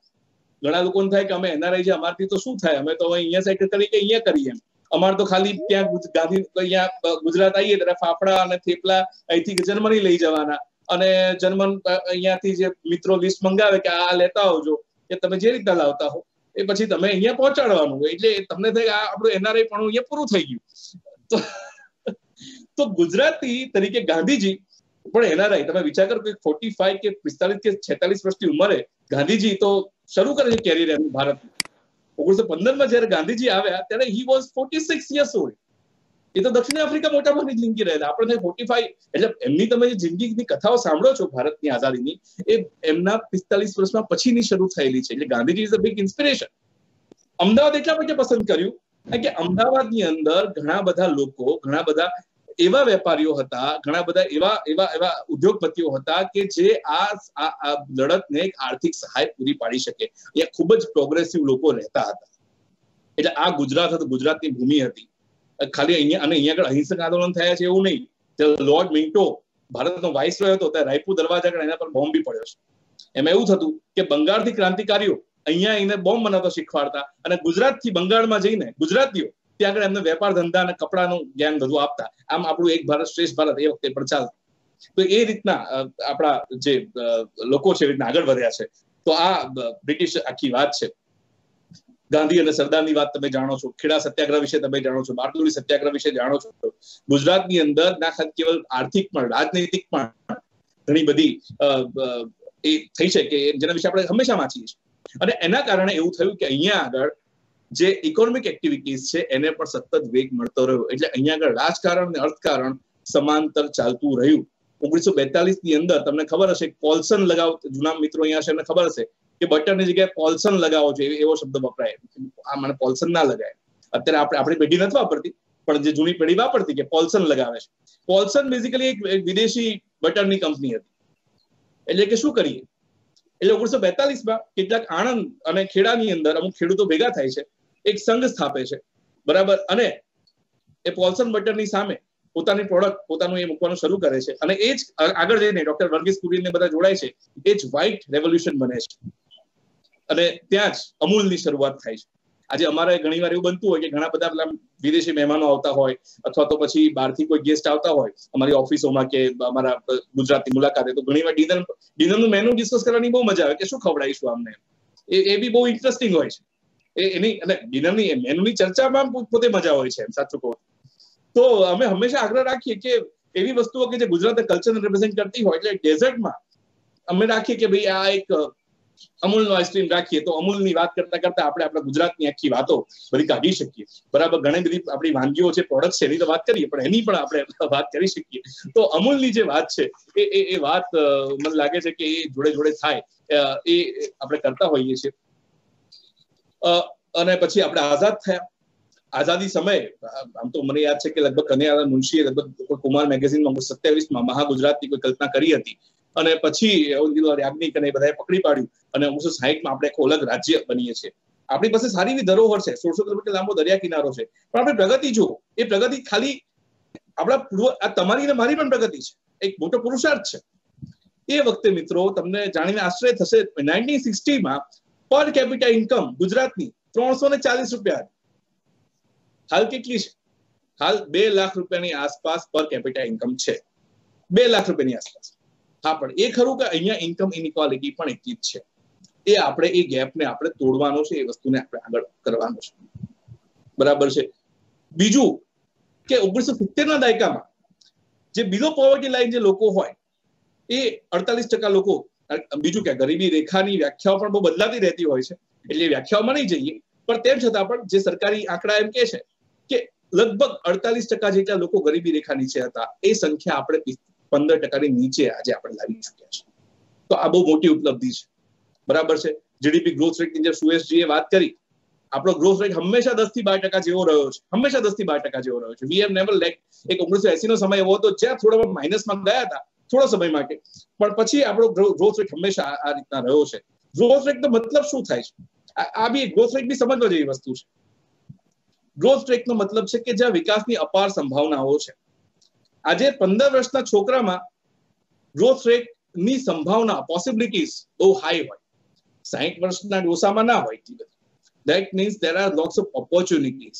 So when we are talking about growth rate, બરાબર છે. ઘણા લોકો પૂછે છે કે ભાઈ ગુજરાત એટલે શું? એમ ગુજરાતનું આજે કહેવાય છે કે ગુજરાતનો વિકાસ કેમ થયો છે? આપણા ત્યાં જે 3 સેક્ટર જે છે, આપણા ત્યાં પ્રાઇમરી સેક્ટર છે, ખેતીવાડીની સેક્ટર છે, આપણા ત્યાં મેન્યુફેક્ચરિંગ છે, અને આપણા ત્યાં સર્વિસ સેક્ટર છે. આ 3 સેક્ટર, આ 3 રથના પૈડાઓ જોડે જોડે મોટા ભાગે ચાલ્યા છે. તો આ બહુ મોટી ઉપલબ્ધિ છે. આપણે સમજવું જોઈએ કે ભાઈ આપણે ત્યાં ભાઈ ખેતીવાડી છે તો 20 થી 21% જેટલું આપણું એમાં યોગદાન છે. મેન્યુફેક્ચરિંગ સૌથી મોટું, આપણે 40% થી વધારે છે. અને આ જે છે તમારું સર્વિસ સેક્ટર એ થોડુંક ઓછું છે, પણ આ રીતના. પણ લેબર ઇન્ટેન્સિવ જ્યાં લોકોને રોજગારી મળી રહે, એટલે બેરોજગારીનો ઓછામાં ઓછો દર પણ એક સમય ગુજરાતની અંદર હતો, કારણ કે લોકોને પોતાની સ્કિલ પ્રમાણે જોબ્સ મળતી, બધું મળતું. અને ખાલી આટલું જ નહીં, સૌથી મોટી જો આપણને જો સફળતા હું તમને કહું તો ખાસ કરીને જે હેલ્થ કેર સેક્ટરમાં આપણને સફળતા મળી છે એ બહુ જ કાબિલે દાદ છે. ઇન્ફન્ટ મોર્ટાલિટી રેશિયો કે રેટ, જે નાના બાળકનું તરત જે 0 થી 1 વર્ષના બાળકનું જે મૃત્યુ થતું હોય, એ 2002માં 60 બાળકો મરતા, એ આપણે બમણો કરે ત્યાં 30 પર લઈ આવ્યા છે. બમણો ઓછો થઈ ગયો, ડબલ. આ બી સફળતા છે. પછી જે મધરની ડેથ થતી, બરાબર, 1999ની અંદર એ 202 ની આસપાસ હતી. એમાં બી આપણે અઢી ગણો ઓછો કરીને 87 ની આસપાસ આપણે લઈ આવ્યા છીએ. તો આ આપણી સફળતાના સોપાનો છે. પણ એવું નથી આપણે ત્યાં બધું જ સારું થઈ રહ્યું છે. સેક્સ રેશિયોમાં આપણે પાછળ છીએ, સેક્સ રેશિયોમાં ઘણા આપણે પાછળ છીએ, એ ઘટી રહ્યો છે. અને ઘણીવાર આપણને એવું થાય કે ભાઈ જ્યાં આગળ ભાઈ બહુ ઇકોનોમિકલી અને સોશિયલી પાવરફુલ કમ્યુનિટીઝ હોય ત્યાં આગળ આ બધી વસ્તુઓ નહીં હોય. પણ તમને જાણીને એ થશે કે સૌથી વર્સ્ટ સેક્સ રેશિયો જો કોઈ દેશમાં બી ક્યાંય હોય તો આપણે મહેસાણાના ઊંઝામાં છે. તો ઘણા બધા છે કે જે ઇન્ડસ્ટ્રીયલ હોય, જ્યાં આગળ પુષ્કળ પે હોય, પણ તેમ છતાં બી એવા સ્ટેટની અંદર પણ તમારા સોશિયલ ઇન્ડિકેટર કામ નથી કરતા હોતા. તો આપણે સમાજને પણ જોડે લઈને ચાલવાની જે વાત છે એ આ વાત છે. દેશની જીડીપીમાં જયારે આપણે 8% જેટલું યોગદાન આપતા હોઈએ, બરાબર છે, ત્યારે એ સમજવું જરૂરી છે કે કેવી રીતના આપણે આપણા સોસાયટીમાં જે હ્યુમન ડેવલપમેન્ટ ઇન્ડેક્સ છે એને પણ સાથે લઈને ચાલીએ. અને એમાં તમારા જેવા મિત્રો જે જર્મનીમાં છે, જે આખી દુનિયાભરની શેર કરે છે, દુનિયાભરના લોકો સાથે મળે છે, તમારું જે નોલેજ છે એ નોલેજ અહીંયા લોકો સાથે શેર કરો, એ ટેકનિક શેર કરો, એ આઈડિયાઝ તમે આપો. યુ આર ધ હેલ્પ કે જ્યાં દુનિયાભરની બેસ્ટમાં બેસ્ટ ટેકનોલોજી જે તમારી પાસે છે. તો એ તમારે મને લાગે છે કે તમે જો સંવાદ કરશો, અહીંયા સુધી આવશો, તો મને લાગે છે કે અહીંના લોકોને પણ પુષ્કળ ફાયદો થશે. તો આ જે વાત છે ગુજરાતની ગૌરવગાથાની વાત છે. હું એની ઇકોનોમીની પણ વાત કરું. હમણાં વચ્ચે મારે એક વાત થયેલી, કચ્છ જે છે આપણા ત્યાં, મને 2 જિલ્લાઓ હંમેશા બહુ યુનિક લાગે છે. મને મારા જે અનુભવ પરથી, એક જુનાગઢ ને એક કચ્છ, વેરી યુનિક. મતલબ કે આટલી બધી વિવિધતા એક જ જિલ્લાઓમાં હોય ને એવી એકમાત્ર આ 2 જિલ્લાઓ છે. તમે શાંતિથી સમજો તો ખબર પડે. અહીંયા વચ્ચે એક નાસાના સાયન્ટિસ્ટોની ટીમ આવેલી છે. હમણાં એક ખબર છે કે પેલું પર્સીવરન્સ રોવર અહીંયા મંગળ ગ્રહ પર ઉતર્યું નાસાનું 2-4 અઠવાડિયા પહેલા. તો એ લોકો જે એને કહેવાય માર્સ એનાલોગ્સ કહેવાય, એટલે કે મંગળની જમીન જેવી જ જમીન ક્યાંય બીજે હોય તો એ કચ્છમાં છે. બીજા 2-4 પ્રદેશો છે. તે જેરોસાઇટ નામનું ખનીજ મળી આવે છે. આ જેરોસાઇટ બીજે ક્યાંય નથી મળતું, અહીંયા જ મળે છે. હમણાં કાળિયો ધ્રો કરીને એક જગ્યા મળી, એ ન્યુયોર્ક ટાઈમ્સ હમણાં લિસ્ટ કરી હતી કે ભાઈ 51 એવી જગ્યાઓ જે 2021માં તમારે ફરવી જોઈએ. એમાંથી ભારતની 3 જગ્યાઓ હતી. એમાં સૌથી પહેલા કાળિયો ધ્રો હતો, એ કચ્છનો. અને એટલી જૂની સાઇટ. કંથકોટની અંદર જેમ બાલાસિનોરમાં આપણે જે પેલો ક્રિટેશિયસ યુગનો ડાયનાસોર પાર્ક બન્યો છે, એવો જુરાસિક યુગનો પાર્ક, જુરાસિક એજનો પાર્ક કંથકોટમાં બની શકે એમ છે. તો આની પોટેન્શિયલ છે. એના જેવા દરિયા, એના જેવું તમને ખડકો બી તમને બીજે કશે નહીં મળે. તો આ જે છે વિશેષતાઓ એ આપણા ત્યાં છે. અહીંયા આપણે સિંહનું કન્ઝર્વેશન બી એક મોટી સ્ટોરી છે, વાઇલ્ડ લાઇફ બી એક મોટી સ્ટોરી છે. અહીંયા ઘોરાડ જેવા પક્ષીઓ છે, અહીંયા ફ્લોરિકન છે, બરાબર. એ ડાંગના જંગલો પણ છે, એ કાંટાળા વનો પણ છે. અહીંયા વેળાવદરમાં તમારા પેલા કાળિયાર પણ ફરતા હોય છે. તો આટલું ફ્લોરા ફોનાનું આટલું ડાયવર્સિટી આખી જગ્યામાં મળવું એ બહુ જ મોટી વાત છે. મને લાગે છે કે બસ મારી વાત અહીંયા મૂકીશ કે આવા ગુજરાતમાંથી જયારે આપણે આવીએ છીએ, બરાબર છે, તો અહીંયા આપણે ભાઈ નરસિંહ મહેતા પ્રભાતિયા પણ ગાતા હોઈએ અને ટેલર સ્વિફ્ટના ગીતો પણ સાંભળતા હોઈએ. તમે કહ્યું એમ પિઝા બી ખાતા હોઈએ અને વિઝાની લાઈનમાં પણ આપણે બેઠા હોઈએ, અને પાણીપુરીમાં પણ આપણે ફ્લેવરો નાખીને નવા પ્રયોગો કરતા હોઈએ. તો એવા આપણે સૌ ગુજરાતીઓ, બરાબર, કે ભાઈ મને યાદ છે કે પ્લેનમાં અમને ભૂખ લાગીને ખાલી એમ જ અમે હતું કે ગુજરાતી હોવાની સંભાવના બહુ ઓછી હતી. ત્યાં પણ કીધું તો ખબર પડી કે ભૂખ લાગી છે. તો મારી જોડે બીજા 5-7 જણા હતા. તરત થેપલાનું પેકેટ ઉતરી ગયું. એ માણસ ઓળખતો પણ હતો ને આવી પણ ગયો. હું પનામા ગયો હતો. પનામા મને યાદ છે. મને કે પનામામાં શું ગુજરાતી હોય? એટલે અમે તો ખાલી ઉભા હતા અને પછી એક ભાઈ આવ્યા, સાહેબ તમે ગુજરાતના લાગો છો. મેં કીધું હા. ચાલો ની મંદિરે. પનામામાં મંદિર કે ખીચડી કઢી ખાઈએ. સાઉથ અમેરિકામાં હું પેરુમાં ગયો. તો પેરુમાં મને ખબર પડે લીમામાં એક જ ગુજરાતી હોટેલ છે, એક જ ભારતીય હોટેલ છે. એ બે ગુજરાતી ચલાવે. તો છેક આટલે સુધી ગુજરાતીઓ છેવાડા ગામો સુધી પહોંચેલા છે. જ્યાં છે ત્યાં ધંધો કરે છે, જ્યાં છે એમણે પથ્થરમાંથી પાણી કાઢ્યું છે. આજે જે જબાનનો મજાગરો ના હોય, મજાગરા વગર બોલવાની જબાન, મીઠું બોલે, કડવું બોલે, ખારું બોલે, તીખું બોલે, એમની ભાષા શીખી જાય, એમનો પહેરવેશ અપનાવી લે, વસ્તુઓ વેચી જાણે. સાડી વેચવાની ના તો ચા પીવડાવીને તમને 5 મિનિટ વાતો કરીને તમને જવા દેશે. તમને ના હોય તો તમે લઈ લેશો સાડી. એ ગુજરાતીની આખી ઓળખાણ છે. તો આવા ગુજરાત અને આવા ગુજરાતીઓ, એના માટે હંમેશા આપણને માન રહેવાનું જ છે. તો જય ગરવી ગુજરાત. આ વાત સાથે મારી વાતને પૂરી કરીશું. જી ધન્યવાદ ઉત્સવજી. તમે ઘણું કીધું ગુજરાત વિશે અને ગુજરાતીઓ વિશે. કે હું કહીશ કે ખેતીવાડીથી લઈને સર્વિસ સુધી લઈને એવા અનેક એવા જિલ્લા વિશે પણ તમે કીધું કે જે મારા માટે તો નવું છે, બીજા ઘણા લોકો હશે જેમને પણ આજે ખબર પડી હશે. અને એ રીતે તો અને જીડીપીમાં જે રીતે આપણે સપોર્ટ કરી રહ્યા છીએ, પાસ્ટમાં આપણે ક્યાં હતા, અત્યારે ક્યાં હતા, પછી આપણું જે ગરીબી લેવલ છે જે આપણે કેવી રીતે એને પણ ઓછું કર્યું. અને તો એવા ઘણા મને લાગે છે કે સારી એવી ઇન્ફોર્મેશન છે જે આજે આપણને આ પ્રોગ્રામ તરફથી અને ગુજરાતીઓને ખાસ કરીને જે જર્મનીમાં છે અને બહુ ટાઈમથી આપણા ભારત અને ગુજરાતથી થોડા દૂર થઈ ગયા છીએ, તો એમના માટે પણ આજે મને લાગે છે કે રીવર્ક થઈ ગયું હશે કે ભાઈ હા ચલો આપણે ગુજરાતમાં જ છીએ અને આપણે ગુજરાતમાં જ આનંદ માણી રહ્યા છીએ. તો હું બહુ ખૂબ ખૂબ આભાર કહીશ કે તમારો સમય અને તમારો નોલેજ અમારી સાથે શેર કરવા માટે. ખૂબ ખૂબ આભાર. ધન્યવાદ. ઓકે, તો આપણે થોડા ક્વેશ્ચન છે આપણે એ લઈ લઈએ. કુશવજી, અગર તમે એમાં હેલ્પ કરો અમને સમજવામાં. બરોબર? તો ઓકે, તો ધ્રુવભાઈનો અહીંયા ક્વેશ્ચન છે કે as an Indian we always take reference and relies on the foreign histories and visitors. So do we need external certificate? Do we have our own historian where we can take authenticate references? તમે બહુ અદ્ભુત સવાલ આ પૂછ્યો છે હંમેશા, કારણ કે આપણી સાથે એવું થયું છે કે આપણું જે જ્ઞાન છે એ બધું જ જે વિદેશી લોકો આવ્યા છે એ લોકો હંમેશા પોતાની ભાષામાં ત્યાં લઈ ગયા, ત્યાંથી સમજીને પછી આવ્યું હોય. તમને બહુ મજાનો દાખલો આપું કે આપણું જે કેલ્ક્યુલસ છે, ન્યૂટને કેલ્ક્યુલસ જે આપ્યું એની પહેલા 12મી સદીમાં માધવે કેલ્ક્યુલસ આપેલું, અને આ કેલ્ક્યુલસ સુપિરિયર હતું ન્યૂટનના કેલ્ક્યુલસ કરતા. એક પુસ્તક છે, જો કે મળે તો વાંચજો, સૂર્ય સિદ્ધાંત.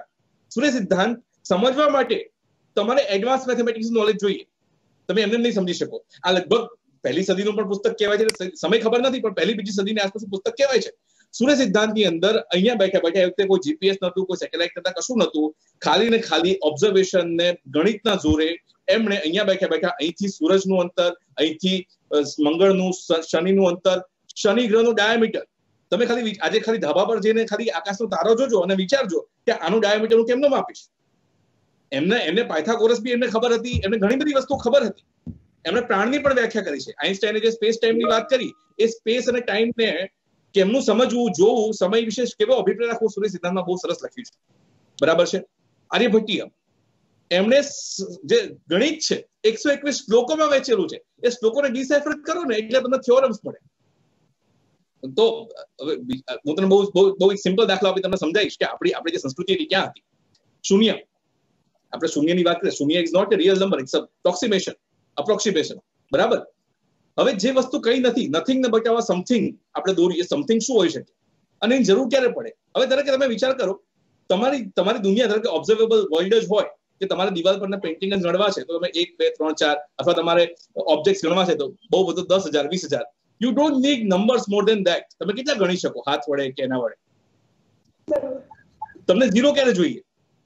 Van you have to count infinity. 1/0 is infinity. Place holding તમારે કરવું પડે કે 10, 100, 1000, ત્યારે તમને ઝીરો જોઈએ. ઝીરો ક્યારે જોઈએ? માઇનસમાં જવો તો ઝીરો જોઈએ. આપણે ખાલી ઝીરોની ભેટ નથી આપી, આપણે માઇનસની પણ આપી છે. માઇનસ કોને જોઈએ? જે ઉધાર દેવું કરતો હોય એને માઇનસ જોઈએ. જે ગણિતમાં માઇનસ ટેમ્પરેચરમાં જતો હોય એને માઇનસ જોઈએ. માઇનસની જરૂર ક્યારે પડે? તો આ જે કન્સેપ્ટ તમે વિચાર કરો કે આપણે, અને mathematics is the language of nature, અને કુદરતની આ ભાષાને ભારતીયો બહુ સરસ રીતે જાણતા હતા. તકલીફ એ થઈ છે કે આપણે વાંચતા નથી, અથવા તો એમાં ઉતરતા નથી, અથવા આપણે મહેનત નથી કરવી. બરાબર છે? બાકી આ જર્મનીમાં તો બહુ સુંદર કામ થયું છે. ભારતીય પુસ્તકોને, ભારતીય સંસ્કૃતિના પુસ્તકોને જર્મનોએ ખૂબ પુષ્કળ વાંચ્યા છે. બરાબર છે? એટલા માટે તમે ઓપનહાઇમર બી જો, એ બી જર્મન હતો, માથે ગીતાના લઈને નાચ્યો હતો. જયારે અણુબોમ્બનો પેલો પ્રયોગ થયો ત્યારે માથે ગીતા મૂકી અને નાચ્યો કે ભાઈ હા હું આમાં મૃત્યુ જોઉં છું, આમાં કાળ જોઉં છું. આ કાળ એટલે શું? તો ભારતીયોની જે પ્રાચીન ભારતીયોની જે સમજ હતી એ બહુ અલગ પ્રકારની સમજ હતી, બહુ સાયન્ટિફિક સમજ હતી. અને એટલા માટે તમે જો આપણા શિલ્પ હોય, સ્થાપત્ય હોય, એમાં ગણિતની બહુ મોટી ભૂમિકા છે. ઘણી બધી વસ્તુઓ તમને ખબર, તમે ખાલી વિચાર કરો કે એ સમયમાં કેમનું બનાવ્યું હશે. જે એક જ પથ્થરમાંથી એલિફન્ટની દોરા છે, તમે ખાલી વિચાર કરો કે મારી પાસે પેલો હથોડી હોય તો હું કેટલા વર્ષમાં કરી શકું, તમને ખ્યાલ આવશે. શું વિચારું, કેવો આશેપ આપવો. એટલે આ વસ્તુમાં આપણે બધાએ પણ થોડું એક થવાનું છે. જર્મનમાં ઇન્ડોલોજીનું બહુ સારું કામ થાય છે કે તમે લોકો પણ જયારે તમને જર્મનીમાં ઇન્ડોલોજી ભણાવતા પ્રોફેસર્સ હોય એને તમે અભ્યાસ મળશો તો મને લાગે છે આપણે ઘણી બધી બીજી વાતો પણ છે, અહીંયા બી ગ્રંથો લુપ્ત થયા છે, કદાચ તેની કોઈ લાઇબ્રેરીમાં સચવાયા હોય ટ્રાન્સલેટેડ, તો એ પણ આપણને મળી શકે એમ છે. બરોબર છે. તો એવું લાગે છે કે થોડી આપણી પણ અહીંયા ચૂક છે કે આપણે બીજી તરફ જઈ રહ્યા છીએ, નહીં કે આપણે આપણી સંસ્કૃતિ કે એને જે નવી પેઢી મોસ્ટલી આપણે કહીએ તો કે એટ્રેક્ટ થઈ રહી છે, પણ હવે એવું લાગે છે કે નવી પેઢી આપણી સંસ્કૃતિ તરફ હવે ધીમે ધીમે જઈ રહી છે. એના વ્યૂ પણ લેવાય, એના વ્યૂ લેવામાં કશું ખોટું નથી. આમાં એવું છે કે ફિલ્ટર કરવું પડે. પેલું તમે ખાતા હો તો ખરાબ ભાગ કાઢી દેવાનો, એવું નથી કે ત્યાં બધું ખરાબ જ થયું છે, ત્યાં બી સરસ થયું છે, પણ તમારે ખાલી એ ચશ્માની તમારે પોતાની પણ બુદ્ધિ અને પોતાના વિવેક વાપરવો જોઈએ. આપણે બધા સાથે મળીને એવી રીતના આગળ વધવું જોઈએ, એવું હું માનું છું. બરોબર છે કે આઈડિયા લો, કાંઈ વાંધો નહીં, પણ આપણે આપણા મૂળ જોડે જોડાયેલા રહીએ. આપણા પગ આપણી ધરતી પર હોવા જોઈએ, મતલબ મૂળને જોડે થઈને આપણે પ્રગતિ કરી શકીએ. તો આપણા ઘણા પણ છે એવા રેફરન્સ જે તમે કીધા, અને હું આશા રાખું છું કે ધ્રુવભાઈને આન્સર મળી ગયો હશે એમના સવાલનો. બરોબર છે? Okay, sorry to interrupt you. હા જી.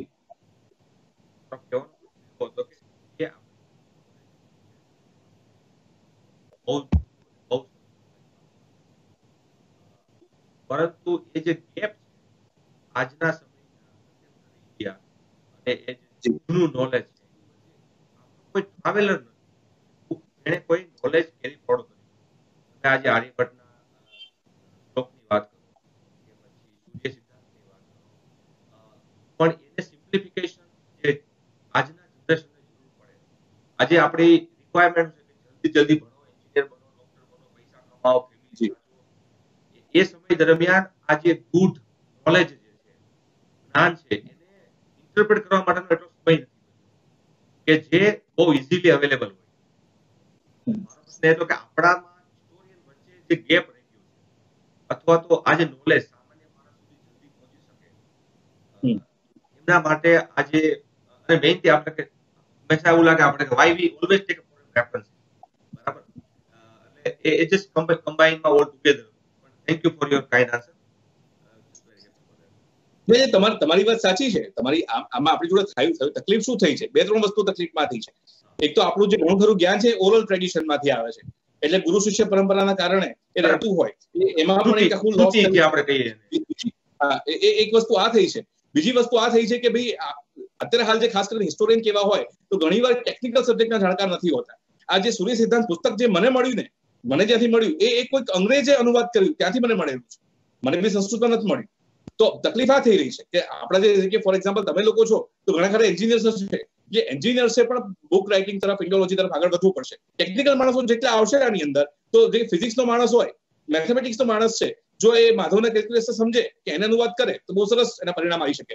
Rather than historian who doesn't have knowledge of maths, બરાબર છે? તો એ થોડુંક આપણે થોડું ટેકનિકલ, આપણે ત્યાં શું છે પેલા ખોખા બનાવવાની આદત પડી ગઈ કે એન્જિનિયર છે તો આ બાદ ના જોવે, પેલો આર્ટ્સ વાળો તો આ બાદ ના જોવે.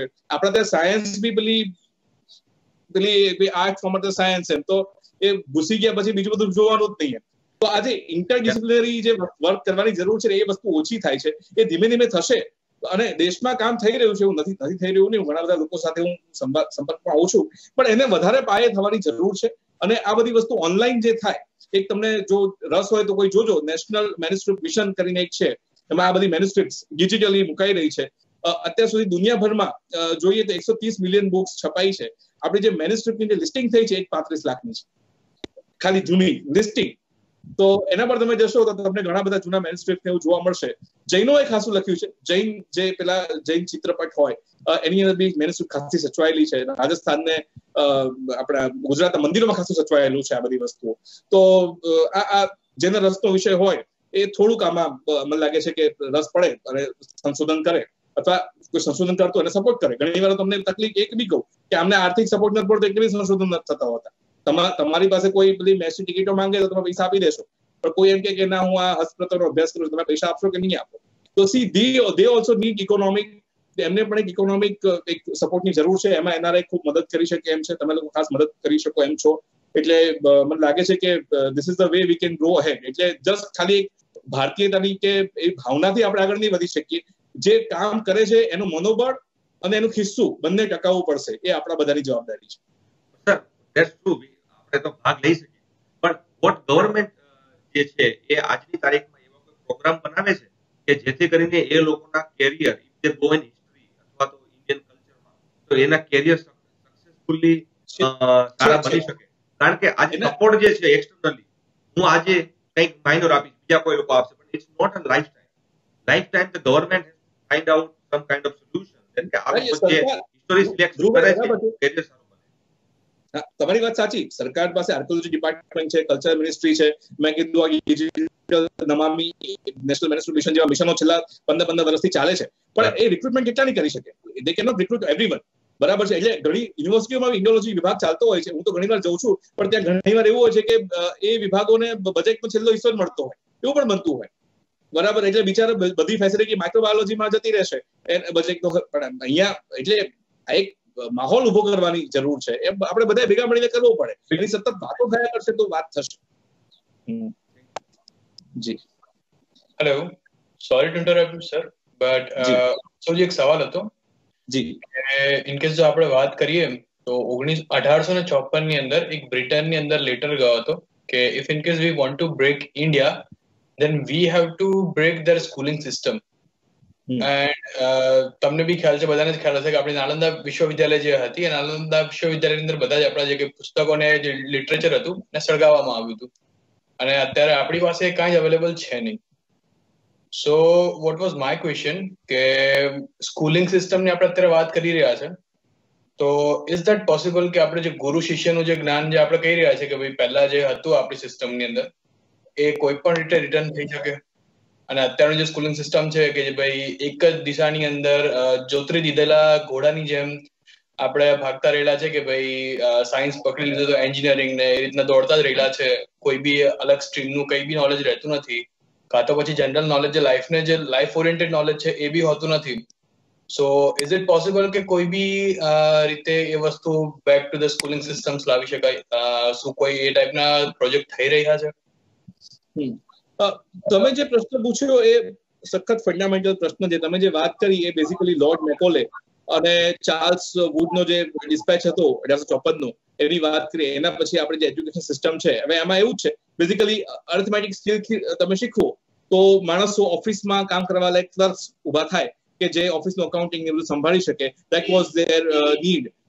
તમે જે વાત કરી કે ગુરુ શિષ્ય પરંપરા, હવે હું તમને કહું તકલીફ ક્યાં થઈ રહી છે આપણી જોડે પણ.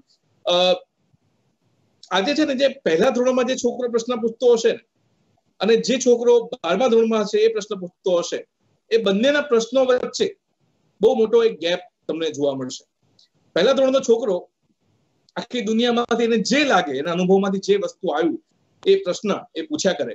બરાબર. એને એ સમાજ એ ગુજરાતીનો પ્રશ્ન પૂછશે, ઇંગ્લિશનો પૂછશે. બરાબર. એ ફોર એપલ કેમ કહેવાય એવું પણ તમને એવું પૂછી નાખે. 12મા ધોરણ સાયન્સમાં કોઈ છોકરો આવ્યો હોય તો એ 12 સાયન્સના પાસ થવા પૂરતા જ પ્રશ્નો તમને પૂછતો હોય, એની ક્યુરોસિટી પ્રમાણમાં ઓછી. કોલેજમાં આવે એટલે સાવ ઓછી થાય, નોકરી મળે એટલે સાવ ઓછી થઈ જાય. કેમ કે જે જ્ઞાન વડે જે કમાવાનું છે એ સ્વાર્થ છે, એ સ્વાર્થ સધાઈ ગયો એટલે જ્ઞાન મેળવવાની જિજ્ઞાસા આપણી બંધ થઈ જાય છે. જેમ જેમ આપણે ઉપર જઈએ એમાં આપણી ક્યુરોસિટી, આ ધોરણ 1 અને ધોરણ 12 ની વચ્ચે જે થાય છે ને, જે દુર્ઘટના ઘટે છે ને, એ આપણે સમજવાની જરૂર છે. જ્યારે ક્યુરોસિટી બંધ થાય છે. બીજું કે શિક્ષકો સાથે પણ જે સ્થિતિ છે, શિક્ષકો પણ હું ઘણીવાર જોઉં છું તો શિક્ષકો પાસે બી અત્યારે હાલ એ વિઝન ઘણીવાર ખૂટતું હોય છે. બરાબર. કારણ કે ઘણીવાર સવાલ આવતા હોય તો સવાલને હંમેશા એક ટાળી દે કે યાર આવો સવાલ તો પૂછાતો હશે. સવાલ પૂછવાની જે પરંપરા હતી, મેં જે સંવાદની વાત કરી કે ભાઈ અર્જુન જેવી નાની સત્તા કૃષ્ણ જેવી મહાસત્તાને સવાલ કરે છે. બરાબર છે. આપણે નાના હોય ત્યારે આપણા બહુ બધા સવાલ હોય. હું કે તમે પહેલા ધોરણમાં એસ્ટ્રોનોટ બી થઈ શકતા હતા. હું કે તમે પહેલા ધોરણમાં આપણને એવું હતું કે પ્લેન બી ઉડાડી શકાય, બસમાં કંડક્ટર બી થઈ શકાય. આપણે મોજથી જીવતા. પણ જેમ જેમ ઉપર જતા ગયા ને એમ આપણી મર્યાદાઓ વધતી ગઈ. 10મા ધોરણ સુધી આપણે કંઈ પણ થઈ શકતા. 11મું આવ્યું, સાયન્સ લીધું હોય તો તમારે આર્ટ્સ અને કોમર્સ ઓપ્શન તમારી પાસે જતા રહ્યા. તમે કોમર્સ લીધું તો આર્ટ્સ અને સાયન્સ જતું રહ્યું. પછી ફર્ધર ઉપર ગયા, તમે મિકેનિકલ એન્જિનિયર થયા, તો ગણિતના એન્જિનિયરિંગના બધા આસ્પેક્ટ. તો જેમ જેમ તમે ઉપર જાઓ છો એમ તમારા વર્તુળો તમારા વધતા જાય છે અને તમારી વિચારવાની ક્ષમતા એ થાય છે. મૂળભૂત તમારી વિચારવાની ક્ષમતા તમારી પૂરી ના થાય એ જોવાનું કામ છે. ગુરુકુલ પરંપરા યસ એમાં કામ કરી શકે છે, પણ ગુરુકુલ પરંપરા બેઝિકલી એ સંવાદની પરંપરા હતી. એટલે ધારો કે ભલે આપણે આજે ઝાડની નીચે અથવા તો એવી જૂની પદ્ધતિઓ ના હોય આપણી પાસે, પણ જે સંવાદની પરંપરા છે ગુરુ અને શિષ્ય વચ્ચે, બરાબર, દરેક શિક્ષકની, દરેક વિદ્યાર્થીની પોતાની અલગ અલગ પ્રવૃત્તિ છે. આજે મારી ઉંમર ધારો કે 14 વર્ષ હોય તો જરૂરી નથી કે હું 6થા ધોરણમાં જ ભણું કે 7મા કે 10મા જ હોઉં. આજે મારી ઉંમર પ્રમાણે મારો ક્લાસ જુદો હોઈ શકે, મારી ક્ષમતા પ્રમાણે જુદું હોઈ શકે. માછલીને તમારે સમજવું પડશે કે ભાઈ આનામાં સ્કિલ કઈ છે, સ્કિલ સેટ કયો છે. તો એના માટે બાળક સાથે સતત સંવાદ કરવું પડે. અને આપણે જે બાળક ઉપર થોપી બેસાડીએ છીએ, ઘણી વાર આપણને એવું લાગતું હોય છે કે આપણને વધારે ખબર છે, બાળક ઓછું જાણે છે, પણ બાળકો આપણા કરતા વધારે અનુભવવાદી હોય છે. તમે જોશો નાનું બાળક હંમેશા આમ હાથ આમ કર્યા કરતું હશે. એને જે મળે ખાઈ લેવું છે, જે મળે ચાખી લેવું છે, દરેક વસ્તુને અડી અડીને જાણવી છે. આપણે તો જે વસ્તુ જોઈ પણ નથી એમાં પણ ભરોસો કરવા લાગીએ છીએ મોટા થઈ ગયા. એટલે આપણો દુનિયા સાથેનું તાદાત્મ્ય ઘટી જાય છે. એટલે પહેલા તો બાળકોને સંભાળવાની જરૂર છે.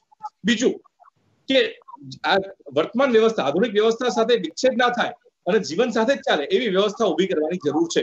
એમાં જે થઈ શકે એ ટીચિંગ મેથોડોલોજી છે. ગુજરાતની ઘણી સ્કૂલો જાણું છું, એમાં સરકારી સ્કૂલો પણ છે કે જ્યાં જો શિક્ષક બહુ સરસ કામ કરતા હોય એના વિદ્યાર્થી બહુ સરસ રહ્યા હોય છે. ડેફિનેટલી આ વસ્તુ થાય છે. જી, એટલે તમે જે અત્યારે વાત કરીને કે દરેકનું પોતાના જ્ઞાન પ્રમાણે દરેકની ફિલ્ડ ઓફ ઇન્ટરેસ્ટ પ્રમાણે એને ડાયવર્સિટી હોય, તો એ ઓળખવાની જવાબદારી શિક્ષકોની છે ડેફિનેટલી. એની માટે આપણે શરૂઆત બાળકોથી નહીં પણ શિક્ષકોથી કરવાની જરૂરત છે. અને મા બાપે પણ બાળકોને ખાલી પ્રશ્ન કરતા રોકો નહીં. આપણે ઘણી વાર આવું તો પૂછાય એમ કરી રોકી નાખીએ છીએ. 100% મજા આવશે. યસ સર, સાચી વાત. ઉત્સવભાઈ કે જેમ કીધું કે ભાઈ આપણે ટોકવાની માતા પિતાઓની બાળકો માટે કે ભાઈ ના આમ ના કરીશ, તું આમ ના બેસીશ, આમ ના પૂછીશ, બધાની આગળ ડિસિપ્લિન થી રહીશ, એ થોડું આપણે લાગે છે કે થોડું હવે ફ્રી કરવા જેવું છે કે એ લોકો એમની રીતે વિચારે, એમની રીતે ઓબ્ઝર્વ કરે અને એમની રીતે પછી જે પણ ક્વેશ્ચન લઈને આવે as a parents we should have to give the answer કે સારી રીતે અને જે પણ છે સાચો હોય. તો એ રીતે મને લાગે છે કે આપણી રિલેશન છે મા બાપની અને બાળકો સાથેની અને એમની વિકાસની આગળ વધી શકીશું. બરોબર છે?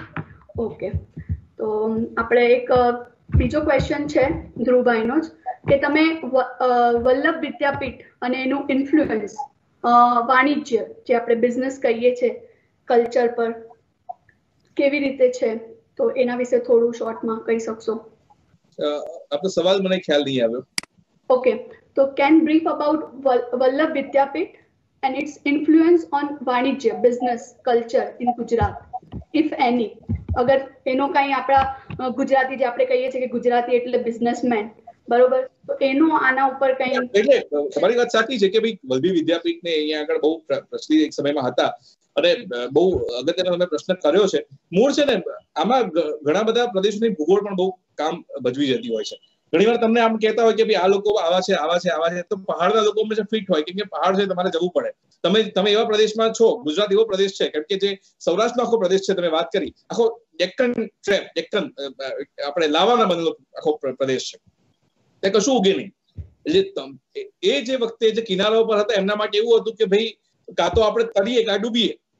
તો એ લોકોએ બધાએ બહાર જવું પડ્યું, બધાએ આફ્રિકાઓ જઈને આખા વાણિજ્યમાં આખું કરી વેપાર કર્યા છે, બધી વસ્તુઓ કરી છે. તો મને લાગે છે કે ભાઈ જે જગ્યાઓ છે એની છે. અને પણ એમાં આ છે કે જે તમે વાણિજ્યની અંદર જે તમારા અનુભવો મળ્યા છે, અનુભવોનું લેખન થાય, અનુભવો લોકો સુધી પહોંચે, બીજી પેઢી સુધી હસ્તાંતરિત થાય, એ બહુ જરૂરી હોય છે. જે લોકોએ, જે સમાજોએ આ વસ્તુ કરી છે, જેણે નોલેજનું ટ્રાન્સફર ઓફ નોલેજ કર્યું છે, એ લોકો બહુ સરસ રીતે કામ કરી શક્યા છે. અંગ્રેજોનો બહુ સરસ મજાનો દાખલો છે. અંગ્રેજોમાં કલેક્ટરો જે હતા અથવા જે સુપ્રિન્ટેન્ડન્ટ પોલીસ હતા એ હંમેશા પોતાના રોજે રોજની ડાયરીઓ બનાવતા. એટલે કે આજે આવું થયું, એમાં મેં આવો નિર્ણય કર્યો. એટલે એના પછી જે કલેક્ટર આવતો, કારણ કે સીધી વસ્તુ છે કે એ કોઈ બ્રિટનના કોઈ ગામમાંથી આવતો હોય, બ્રિટનના કોઈ યોર્કશાયર કે લંડનમાંથી આવતો હોય, એને કોઈ દિવસ એને વડોદરા જોયું પણ ના હોય અને અહીંયા બેસવાનું, તો એને વાંચીને ખબર પડે કે ના ભાઈ આમ છે. એટલા માટે પોતાના કરતા 20 ગણા મોટા દેશનું પણ શાસન થઈ શક્યું કેમ કે there was a tradition of documentation કે આ રીતની હતી. બરાબર છે? તો જ્યારે આપણી ભૂગોળમાં જે જેમ કે ફોર એક્ઝામ્પલ આવા ટ્રાવેલોગ લખાતા હોય અથવા વાણિજ્યના અનુભવો શેર થતા હોય અને કોઈ સંસ્થાઓ દ્વારા એ રહેતું હોય તો મને લાગે છે કે એની એક મહત્વપૂર્ણ રહેતું હોય છે. બીજું કે આજે વિદ્યાપીઠ હોય, ચૈત્યો હોય, વિહારો હોય, એનો અર્થકારણ સાથે બી પૂરો સંબંધ છે કે તમે જો જેટલા બી બૌદ્ધ વિહારો હશે, જેમ કે આલ્લા ભાજાની કેવ્સ છે કે આપણા ત્યાં બી છે, એ મહત્વપૂર્ણ વેપારી માર્ગો પર જ રહી છે. આમાં શું છે કે જે તે સમયે યુદ્ધો પુષ્કળ થતા હતા, બૌદ્ધ અને જૈન ધર્મે શાંતિનો સંદેશ આપ્યો. બરાબર? એટલે રાજાઓનું બહુ વર્ચસ્વ હતું. એટલે જયારે વેપારીઓ તો શાંતિ ગમે, શાંતિ હોય તો વેપાર થાય. એટલે શાંતિપ્રિય ધર્મોને એમણે બહુ એ આપ્યું, અને એટલા માટે ચૈત્યો છે, વિહારો છે, વિદ્યાપીઠો છે, એ બધા વ્યાપારી માર્ગો ઉપર એનું સ્થાપના થવા લાગી. તો આ રીતના પણ તમે ઇતિહાસને જોઈ શકો છો. આ રીતના ધર્મ અને વેપાર અને વાણિજ્ય બાબતો પણ એવી રીતના જોડાયેલી છે. ઉત્સવજી, એડિશન કે મારો એક નાનું રીડિંગ હતું, તો એમાં એવું આવેલું કે જે આપણી વિદ્યાપીઠો હતી જૂના સમયમાં, જે બૌદ્ધ નાલંદાનું તક્ષશિલા છે, બરાબર, તો એ બધી જે હતી એ આપણા રિલિજિયસ કલ્ચર સંસ્કૃતિ ઉપર વધારે હતી. પણ જ્યારે વલ્લભી વિદ્યાપીઠ હતી એની અંદર વાણિજ્યના પ્રોગ્રામ, સ્ટડી એજ્યુકેશન, એટલે આપણી જે વલ્લભી વિદ્યાપીઠ હતી એ સમયમાં એ આપણા ધર્મના રિલેશનમાં એટલે હવે એના વિશે મારો અભ્યાસ માપનો છે, એટલે એના વિશે વધારે એટલા માટે મેં તમને પૂછ્યું કે ગુજરાત, કારણ કે ગુજરાતમાં સેન્ટ્રિક છે, પાર્ટ ઓફ ધ ગુજરાત, એટલે એનો ઇન્ફ્લુઅન્સ હોઈ શકે કદાચ, આઈ ડોન્ટ નો, મને પણ નથી.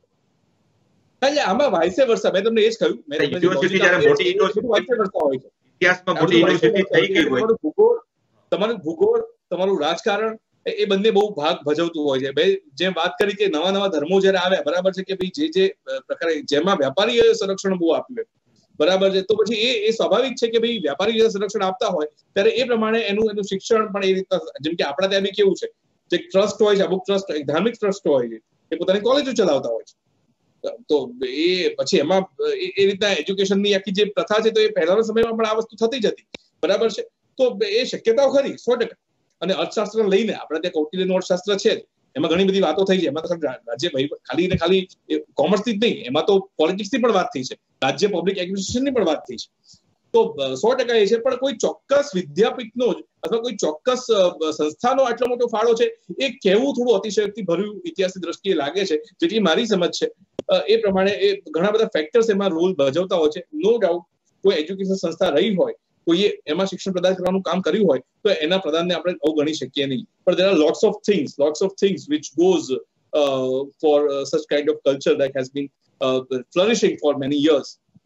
કારણ કે કોઈ વિદ્યાપીઠ નહોતી ત્યારે પણ મેં વાત કરી 45 વર્ષ પહેલા લોથલની અંદર પણ ધંધો તો થતો હતો. તો એ પ્રદેશની ખાસિયત હોય છે ઘણી વાર. લોથલ અને વલ્લભી વિદ્યાપીઠ વચ્ચે જાજુ અંતર નથી. એટલે મારો એમ નથી કહેવાનો કે વલ્લભી વિદ્યાપીઠે જ બધું કર્યું છે, but is one of the factor કે ત્યાંથી એજ્યુકેશન સ્પ્રેડ થયું હોય, લોકો એજ્યુકેટ થયા હોય, આઈ ડોન્ટ નો. એટલે આ તો બધું એનો ફાળો હોઈ શકે, ચોક્કસ ફાળો હોઈ શકે. આપણે ઇતિહાસને હવે કોતરવાનો છે. ઇતિહાસમાં બહુ બધા મતભેદ હોય છે, કે ઘણા બધા અલગ અલગ એના પેલા ડાયમેન્શન હોય છે. એટલે હું ઇતિહાસકાર છું નહીં, હું તો એટલે મને યાદ એવું એટલે જી ના ચોક્કસ હું પણ આના પર થોડી તપાસ કરીશ, મારા કોઈ ઇતિહાસકાર મિત્રને પૂછી જોઈશ. જી થેન્ક યુ. ધન્યવાદ ઉત્સવભાઈ. તો આપણે નેક્સ્ટ ક્વેશ્ચન પર જઈએ, કેમ કે થોડો ટાઈમ આપણી પાસે ઓવર થઈ ગયો છે, તો આપણે ક્વિકલી લઈ લઈએ નેક્સ્ટ ક્વેશ્ચન. કે મયુરભાઈનું કહેવું એવું છે કે when we will right are on history, કેમ કે આપણે આપણી ઇન્ડિયાની હિસ્ટ્રી, આપણી ગુજરાતની હિસ્ટ્રી બીજા લેખકો જેમ કે મેક્સ મુલર છે એમના થ્રુ, એમના વ્યૂ પોઈન્ટ ઓફ વ્યૂથી સાંભળી છે. તો આમાં તમારું શું કહેવું છે? અને મને ખાતરી છે કે આપણા પણ લેખકો હશે જ જેને આપણને આપણા ગુજરાત વિશે અને આપણા ભારત વિશે કીધું હશે, પણ આમાં તમારું મંતવ્ય શું છે આ ક્વેશ્ચન પર? ચોક્કસ વસ્તુ છે. આપણે છે ને એવો દેશ રહ્યો છે જે હંમેશા સુપર હીરોની રાહ જોઈએ છે. આપણે પોલીસની પણ રાહ જોઈએ, આપણે ડોક્ટરની બી રાહ જોઈએ, આપણે હંમેશા રાહ જોવા વાળી પ્રજા રહ્યા છીએ. એટલે એમાં એ બહુ ઓછું એવું થતું હોય કે ભાઈ આપણે ચલો કરીને આપણે જાતે એ વસ્તુ ઉપાડીએ. એટલે એક વસ્તુ આપણે પ્રજા તરીકે શીખવાની જરૂર છે, કારણ કે આ વિદેશમાં કલ્ચરમાં એક વસ્તુ છે કે ભાઈ એ લોકો જ્યાં જાય જે સારું જોવે તે લખવાનું કામ. એટલે નો ડાઉટ મેક્સ મુલર કે બધાએ બી કામ કર્યું જ છે, અને બહુ સરસ. મને જર્મનોએ તો બહુ અદભુત કામ કર્યું છે. એમનું જે જર્મનનું જે વર્ઝન છે લગભગ એમાં તમને બહુ ચેડા બહુ ઓછા જોવા મળે છે, જે કદાચ ખાસ કરીને બ્રિટિશરોના વર્ઝન હોય તો એ લોકો એમાં પોતાના એંગલ્સ ઉમેરતા. જર્મનોએ પ્રમાણભૂત કામ કર્યું છે, પ્રમાણમાં, એવું આપણે કહી શકીએ. એટલે આપણામાં એવું છે કે આપણા ઘણા લેખકો લખતા હોય છે, પણ અગેન મેં વાત કરી કે એમને પણ એક આર્થિક સંરક્ષણ જોઈતું હોય છે, એમને પણ એક પ્રકારનું ઇકોનોમીમાં તમે એને સપોર્ટ આપો, એને પણ એક ફેમ મળે, એને નામ મળે, એ વસ્તુ કરવું પડે. કારણ કે ઘણી બધી વસ્તુઓમાં, કારણ કે ઇતિહાસ એવી વસ્તુ છે કે તમારે સમય કાઢવો પડે, તમારી જગ્યાએ જવું પડે. ઝવેરચંદ મેઘાણી આમ તો ભલે લોક સાહિત્યની વાર્તાઓ લખી, પણ ઝવેરચંદ મેઘાણી તમને બહુ મજાની વાત કરું કે જે વાર્તાઓ છે, વાર્તાઓને લેવા માટે એ છે ગામડે સુધી જતા. પીરમબેકમાં જવાનું હતું, આ તો એક વાત છે. પીરમબેકમાં જયારે જતા હતા ત્યારે એને હોડીમાં જવું પડ્યું. હોળીમાં એકાદ દિવસનો 2 દિવસનો પ્રવાસ હતો. સવારે એમને સવાર પડી, તકલીફ થઈ કે ભાઈ હવે જવાનું ક્યાં. એટલે પેલાને પૂછ્યું કે ભાઈ શું કરીએ, ક્યાં જવું? કે ભાઈ સાહેબ આટલો મોટો દરિયો છે. અચ્છા કે કળશિયો? સાહેબ મોજા ઉછળે છે ને. તો આવી સ્થિતિમાં રહીને ઝવેરચંદ મેઘાણીએ આપણને ખારવાઓની વાર્તાઓ આપી છે. એક ઢીલીબેન કરીને હતા ઝવેરચંદ મેઘાણીની વાત તો કહું તમને, બરાબર છે. એને એ વખતે તો જે આહિર છે, રબારી છે, મેર છે, સૌરાષ્ટ્રથી આવતા છે, એમને ખબર હશે કે સ્ત્રીઓ પર પુરુષ સાથે વાત ના કરે. આમણે તો એમની પાસેથી કંઠોમાંથી ગીતો ગવડાયા છે, બરાબર છે. તો એમાં એવું થતું કે ભાઈ એ બેસતા, મતલબ એ રસોડામાં હોય અને આ બહાર હોય અને એમાં સાંભળીને પેન્સિલ વડે લખતા. અને એ વખતે લખતા કે 75 રૂપિયાના પગારદારને ફાઉન્ટેન પેન વોઝ લક્ઝરી, કે પેન પોસાય નહીં એટલે પેન્સિલ વડે લખતા. ભૂસાઈએ તો ફરી લખવું પડે. અને ઢેલીબેન, બરાબર, હવે એમને જમાડે છે તો લખે છે. એટલે એ વખતે મહેમાનને ઉપર ખાટલા પર બેસવાનો રિવાજ, એ નીચે બેસે છે કે રોટલો ઘડનારી જો નીચે બેસતી હોય તો રોટલો ખાનાર ઉપર કેમ ન બેસી શકે. આવી મહેનત કરીને ઇતિહાસમાંથી લોક સાહિત્યની વાર્તાઓ લાવી છે. આપણી પાસે હસમુખભાઈ સાંકળિયા જેવા ઇતિહાસકારો પણ છે, ઘણા બધા છે કે જેમણે લખ્યું છે, કામ કર્યું છે પુણે ખાંચરેથી. પણ આ બધા મેં કહ્યું કે આ બહુ મહેનતનું કામ છે. પ્રજા તરીકે આપણે એને વધાવવું પડે. ઝવેરચંદ મેઘાણી તો બરાબર લોક સાહિત્યની વાત કરી, પણ એ આપણે એમને વધાવીશું, એમને પ્રોત્સાહિત કરીશું, ત્યારે મને લાગે છે કે કારણ કે એમને પણ રિસ્પોન્સ જોઈતો હોય ત્યારે આપણે લોકો સુધી બહુ સરસ ઇતિહાસની વાતોને પહોંચાડી શકીશું. તો આપણી પાસે લેખક સાહિત્યકાર છે, બસ એમને પ્રોત્સાહિત કરવા અને એમને આગળ વધારવા એ આપણી ફરજ છે, જે આપણે વિચારવું જોઈએ એના વિશે. અને હું ક્વેશ્ચન લઈશ કે મયુરભાઈનો જ ક્વેશ્ચન છે, થોડો પોલિટિકલ છે, કે when will Ahmedabad rename Karnavati, બરોબર, અને German Indology is not a good, a destroyed version of civilization is being tough. તો આના વિશે તમારું શું કહેવું છે? આપનો જર્મન ઇન્ડોલોજી શું સંભળાયું નહીં મને. It's not good. A destroyed version of a civilization is a being tough. Being tough. Okay.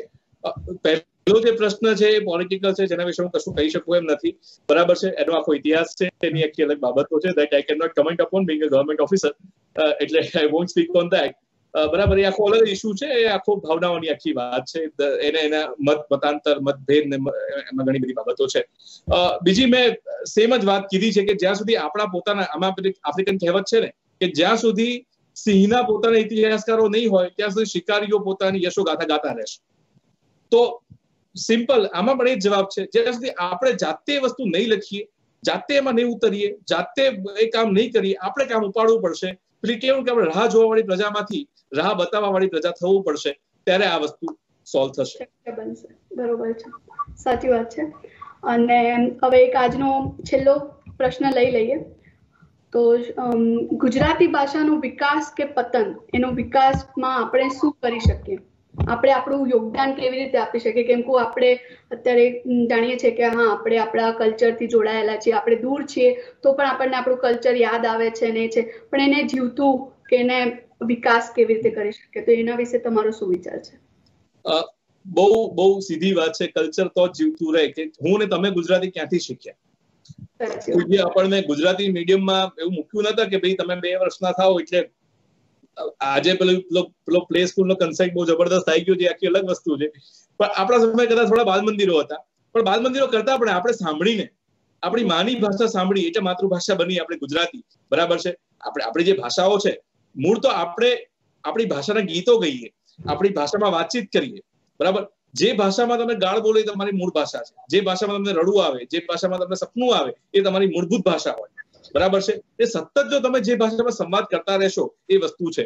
અને હું તમને કહું કે જે બેઝિક જે વાત છે, જે બાળકોને શીખવાડવાની વાત છે, જે ભાષા, ઘણીવાર તમને ઘણા બધાને થતું હશે કે અમારા બાળકો જર્મનીમાં આવ્યા કેવી રીતના કર્યા, પણ જેમ હું ઇંગ્લિશ કેવી રીતના શીખ્યો, આપણે બધા ટ્વિંકલ ટ્વિંકલ લિટલ સ્ટારથી આપણે ઇંગ્લિશની શરૂઆત થઈ છે. તો આપણા ગુજરાતીમાં ઘણા ગીતો છે, અને હવે તો તમારી પાસે યુટ્યુબ છે, સ્પોટીફાઈ છે, તો તમે જે કંઈ પણ વાપરતા હો તો ગીતો તમે બાળકોને સંભળાવો, બાળક ગીત ગાતું થશે ને એટલે ભાષાનો લય આપોઆપ પકડાતો થશે. આપણી ભાષા બહુ લયવાળી, બહુ મધુરી ભાષા છે. એવા શબ્દો છે એની અંદર, એવો લય છે, એવા છંદ છે, વ્યાકરણ છે એનું પોતાનું, મજા પડે એવું કે બોલીએ તો મજા પડી જાય, બરાબર. ગાળ બોલીએ તો સામે વાળો કપાઈ જાય, અને પ્રેમથી બોલાવીએ તો પીગળી જાય. આપણી ભાષાની તાકાત છે. આપણી બોલીઓ પણ જુઓ, એ પાટણની બોલી હોય કે આપણે સુરતની બોલીની વાત નથી કરી, સુરતની બોલી હોય, વલસાડની હોય, હાલારી હોય, ઝાલાવાડી હોય, તો દરેકમાં એક્સપ્રેશન એટલા બધા છે. તો જ્યાં સુધી ભાષાની મીઠાશ જે આપણને કનેક્ટ કરવામાં, વસ્તુને સમજવામાં, સમજાવવામાં આપણને કામમાં લાગતી રહેશે, ત્યાં સુધી આપણી એ જીવતા રહેશે. અને આ ઘરોની વાત છે. આપણા ઘરોમાં, તમે જે ઘરોમાં રહો છો, અને આ જેમ ગુજરાતીમાં અત્યારે હું ને તમે વાત કરી રહ્યા છે, બહુ અદભુત વાત છે. અને જેમ હમણાં તમારું પેલું, હું મ્યુટ પર હતો પણ તમારા બધાની અંદર વાતો સાંભળતો હતો, ત્યારે બહુ મજા પડી કે મ્યુનિકમાં રહીને તમે આ ગુજરાતીમાં એટલા બધા સરસ રીતે બોલો છો, વાતચીત કરો છો. તો તમે લોકોએ જેમ કલ્ચર જીવતું રાખ્યું છે, જેમ મ્યુનિક ગુજરાતી સમાજે સંસ્કૃતિ જીવતી રાખી છે, જે મ્યુનિકની અંદર, એવું દરેક તમારા ઘરની અંદર એક મ્યુનિક છે. તમારા ઘરોની અંદર મ્યુનિક ગુજરાતી સમાજો છે, બરાબર છે. આ સમાજોએ પોતાની જાતે જીવતી રાખવાની છે. અને આપણી પાસે બહુ ઉમદા સાહિત્ય છે, બહુ બધી વસ્તુઓ છે. અને ભાષા માટે એવું રાખવાનું, ભાષા એ વહેતો પ્રવાહ છે, એ એના શબ્દો બદલશે, એની લાક્ષણિકતાઓ બદલશે, તો એની સાથે તમારે એને ચાલવા, નવી પેઢીના શબ્દો બી તમારે સમજવા પડશે. હવે તમારે મીમ્સ તો ગુજરાતી કરવા ના જવાય કે મીમ હું નહીં બોલું, તો ગુજરાતીમાં જ કંઈક શબ્દ લઈને શોધી છે, બરાબર છે. તો જે ભાષા હોય તો એ સમન્વય, આપણી ભાષા સમન્વય તરફ લઈ જવી જોઈએ, આપણી ભાષા સંવાદ તરફ લઈ જવી જોઈએ, આપણી ભાષા સમજણ તરફ લઈ જવી જોઈએ. આ ભાષા જો આપણી પાસે આવશે ને, તો બધે જ એક મને લાગે છે આપણી સંસ્કૃતિ જળવાઈ રહેશે. સાચી વાત છે. જેમ કે ઘરથી ચાલુ કરવું જોઈએ, આપણા ખુદથી લઈને આપણા ઘરેથી. અને આપણને એમાં શરમ ના હોવી જોઈએ આપણી ભાષામાં વાત કરવામાં. જો આ શરમ જતી રહેશે તો આપણું કલ્ચર, આપણી ભાષા વર્ષો સુધી ચાલ્યા રાખશે અને જીવિત રહેશે. એના માટે આપણે અલગથી કોઈ પ્રયત્ન કરવાની જરૂર નહીં પડે, જ્યાં સુધી આપણે આપણી ભાષામાં વાત કરી શકીએ છીએ, સમજી શકીએ છીએ. અને આપણે કોઈ પણ હજારની ભીડમાં પણ આપણી ભાષામાં બોલવામાં સંકોચિત નથી, તો ત્યાં સુધી આપણને નથી લાગતું કે આપણે કંઈ બીજા પણ પ્રયત્ન કરવાની જરૂર પડશે એને જીવિત રાખવા માટે. સાચી વાત છે. તો પછી હવે થોડો આપણે ટાઈમ થોડા ઓવર થઈ ગયા છીએ આનાથી, અને હું કહીશ કે આજના બધા પ્રશ્નો આપણા, તમે બહુ સારી રીતે અમને મદદ કરી સોલ્વ કરવામાં, અને એ રીતે. અને આપણે આ કાર્યક્રમની થોડી પૂર્ણાહુતિ તરફ જઈશું. અને એના પહેલા હું સૌપ્રથમ અગેન બધાને જે આજે જોડાયા અમારી સાથે, એ બધાનો હું દિલથી ધન્યવાદ કહીશ. ઉત્સવજીનો, સુયશજીનો ખાસ કરીને ખૂબ ખૂબ ધન્યવાદ for giving us your time and to present here with us. And ઉત્સવજી, કે તમે અમારું ગુજરાતી તરીકે ગુજરાતની બહાર, ઇન્ડિયાની બહાર રહીને ગુજરાત તરફનું જે નોલેજ છે એને ફરીથી તાજું કહેવાય ને કે કરી નાખ્યું. તો એના માટે બહુ ખૂબ ખૂબ આભાર. અને હું આપણા મ્યુનિક ગુજરાતી સમાજ તરફથી આજે મ્યુનિક ગુજરાતી સમાજ સિવાય જે બીજા ગુજરાતી લોકો આપણી સાથે જે જોડાયા છે આ ઇવેન્ટમાં, એમનો પણ બહુ ખૂબ ખૂબ આભાર કહીશ. અને એ બધાના લીધે આજનો આ ઇવેન્ટ અને આ કાર્યક્રમ સફળ રહ્યો છે. તો હું હવે થોડી પૂર્ણાહુતિ તરફ જઈશ અને અગેન જાનવીબેનને રિક્વેસ્ટ કરીશ કે આવે અને આપણને એક નાની પ્રાર્થના સંભળાવે, અને પછી આપણે પૂર્ણાહુતિ કરીએ આ કાર્યક્રમનો અને છૂટા પડીએ. બરોબર છે?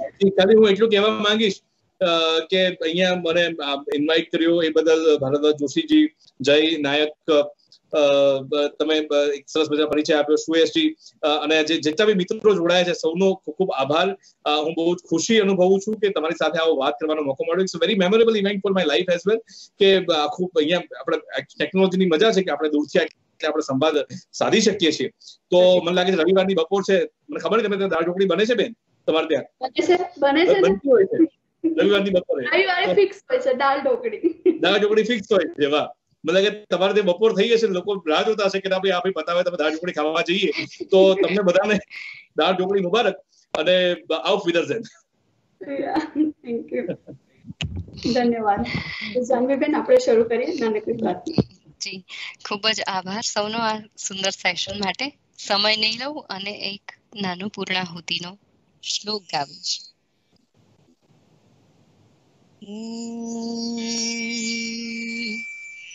પૂર્ણમદ પૂર્ણમિદં પૂર્ણાત પૂર્ણમુદચ્યતે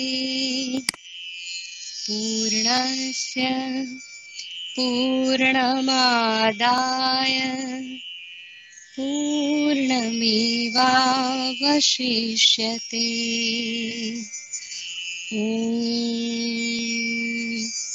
શાંતિ શાંતિ શાંતિ.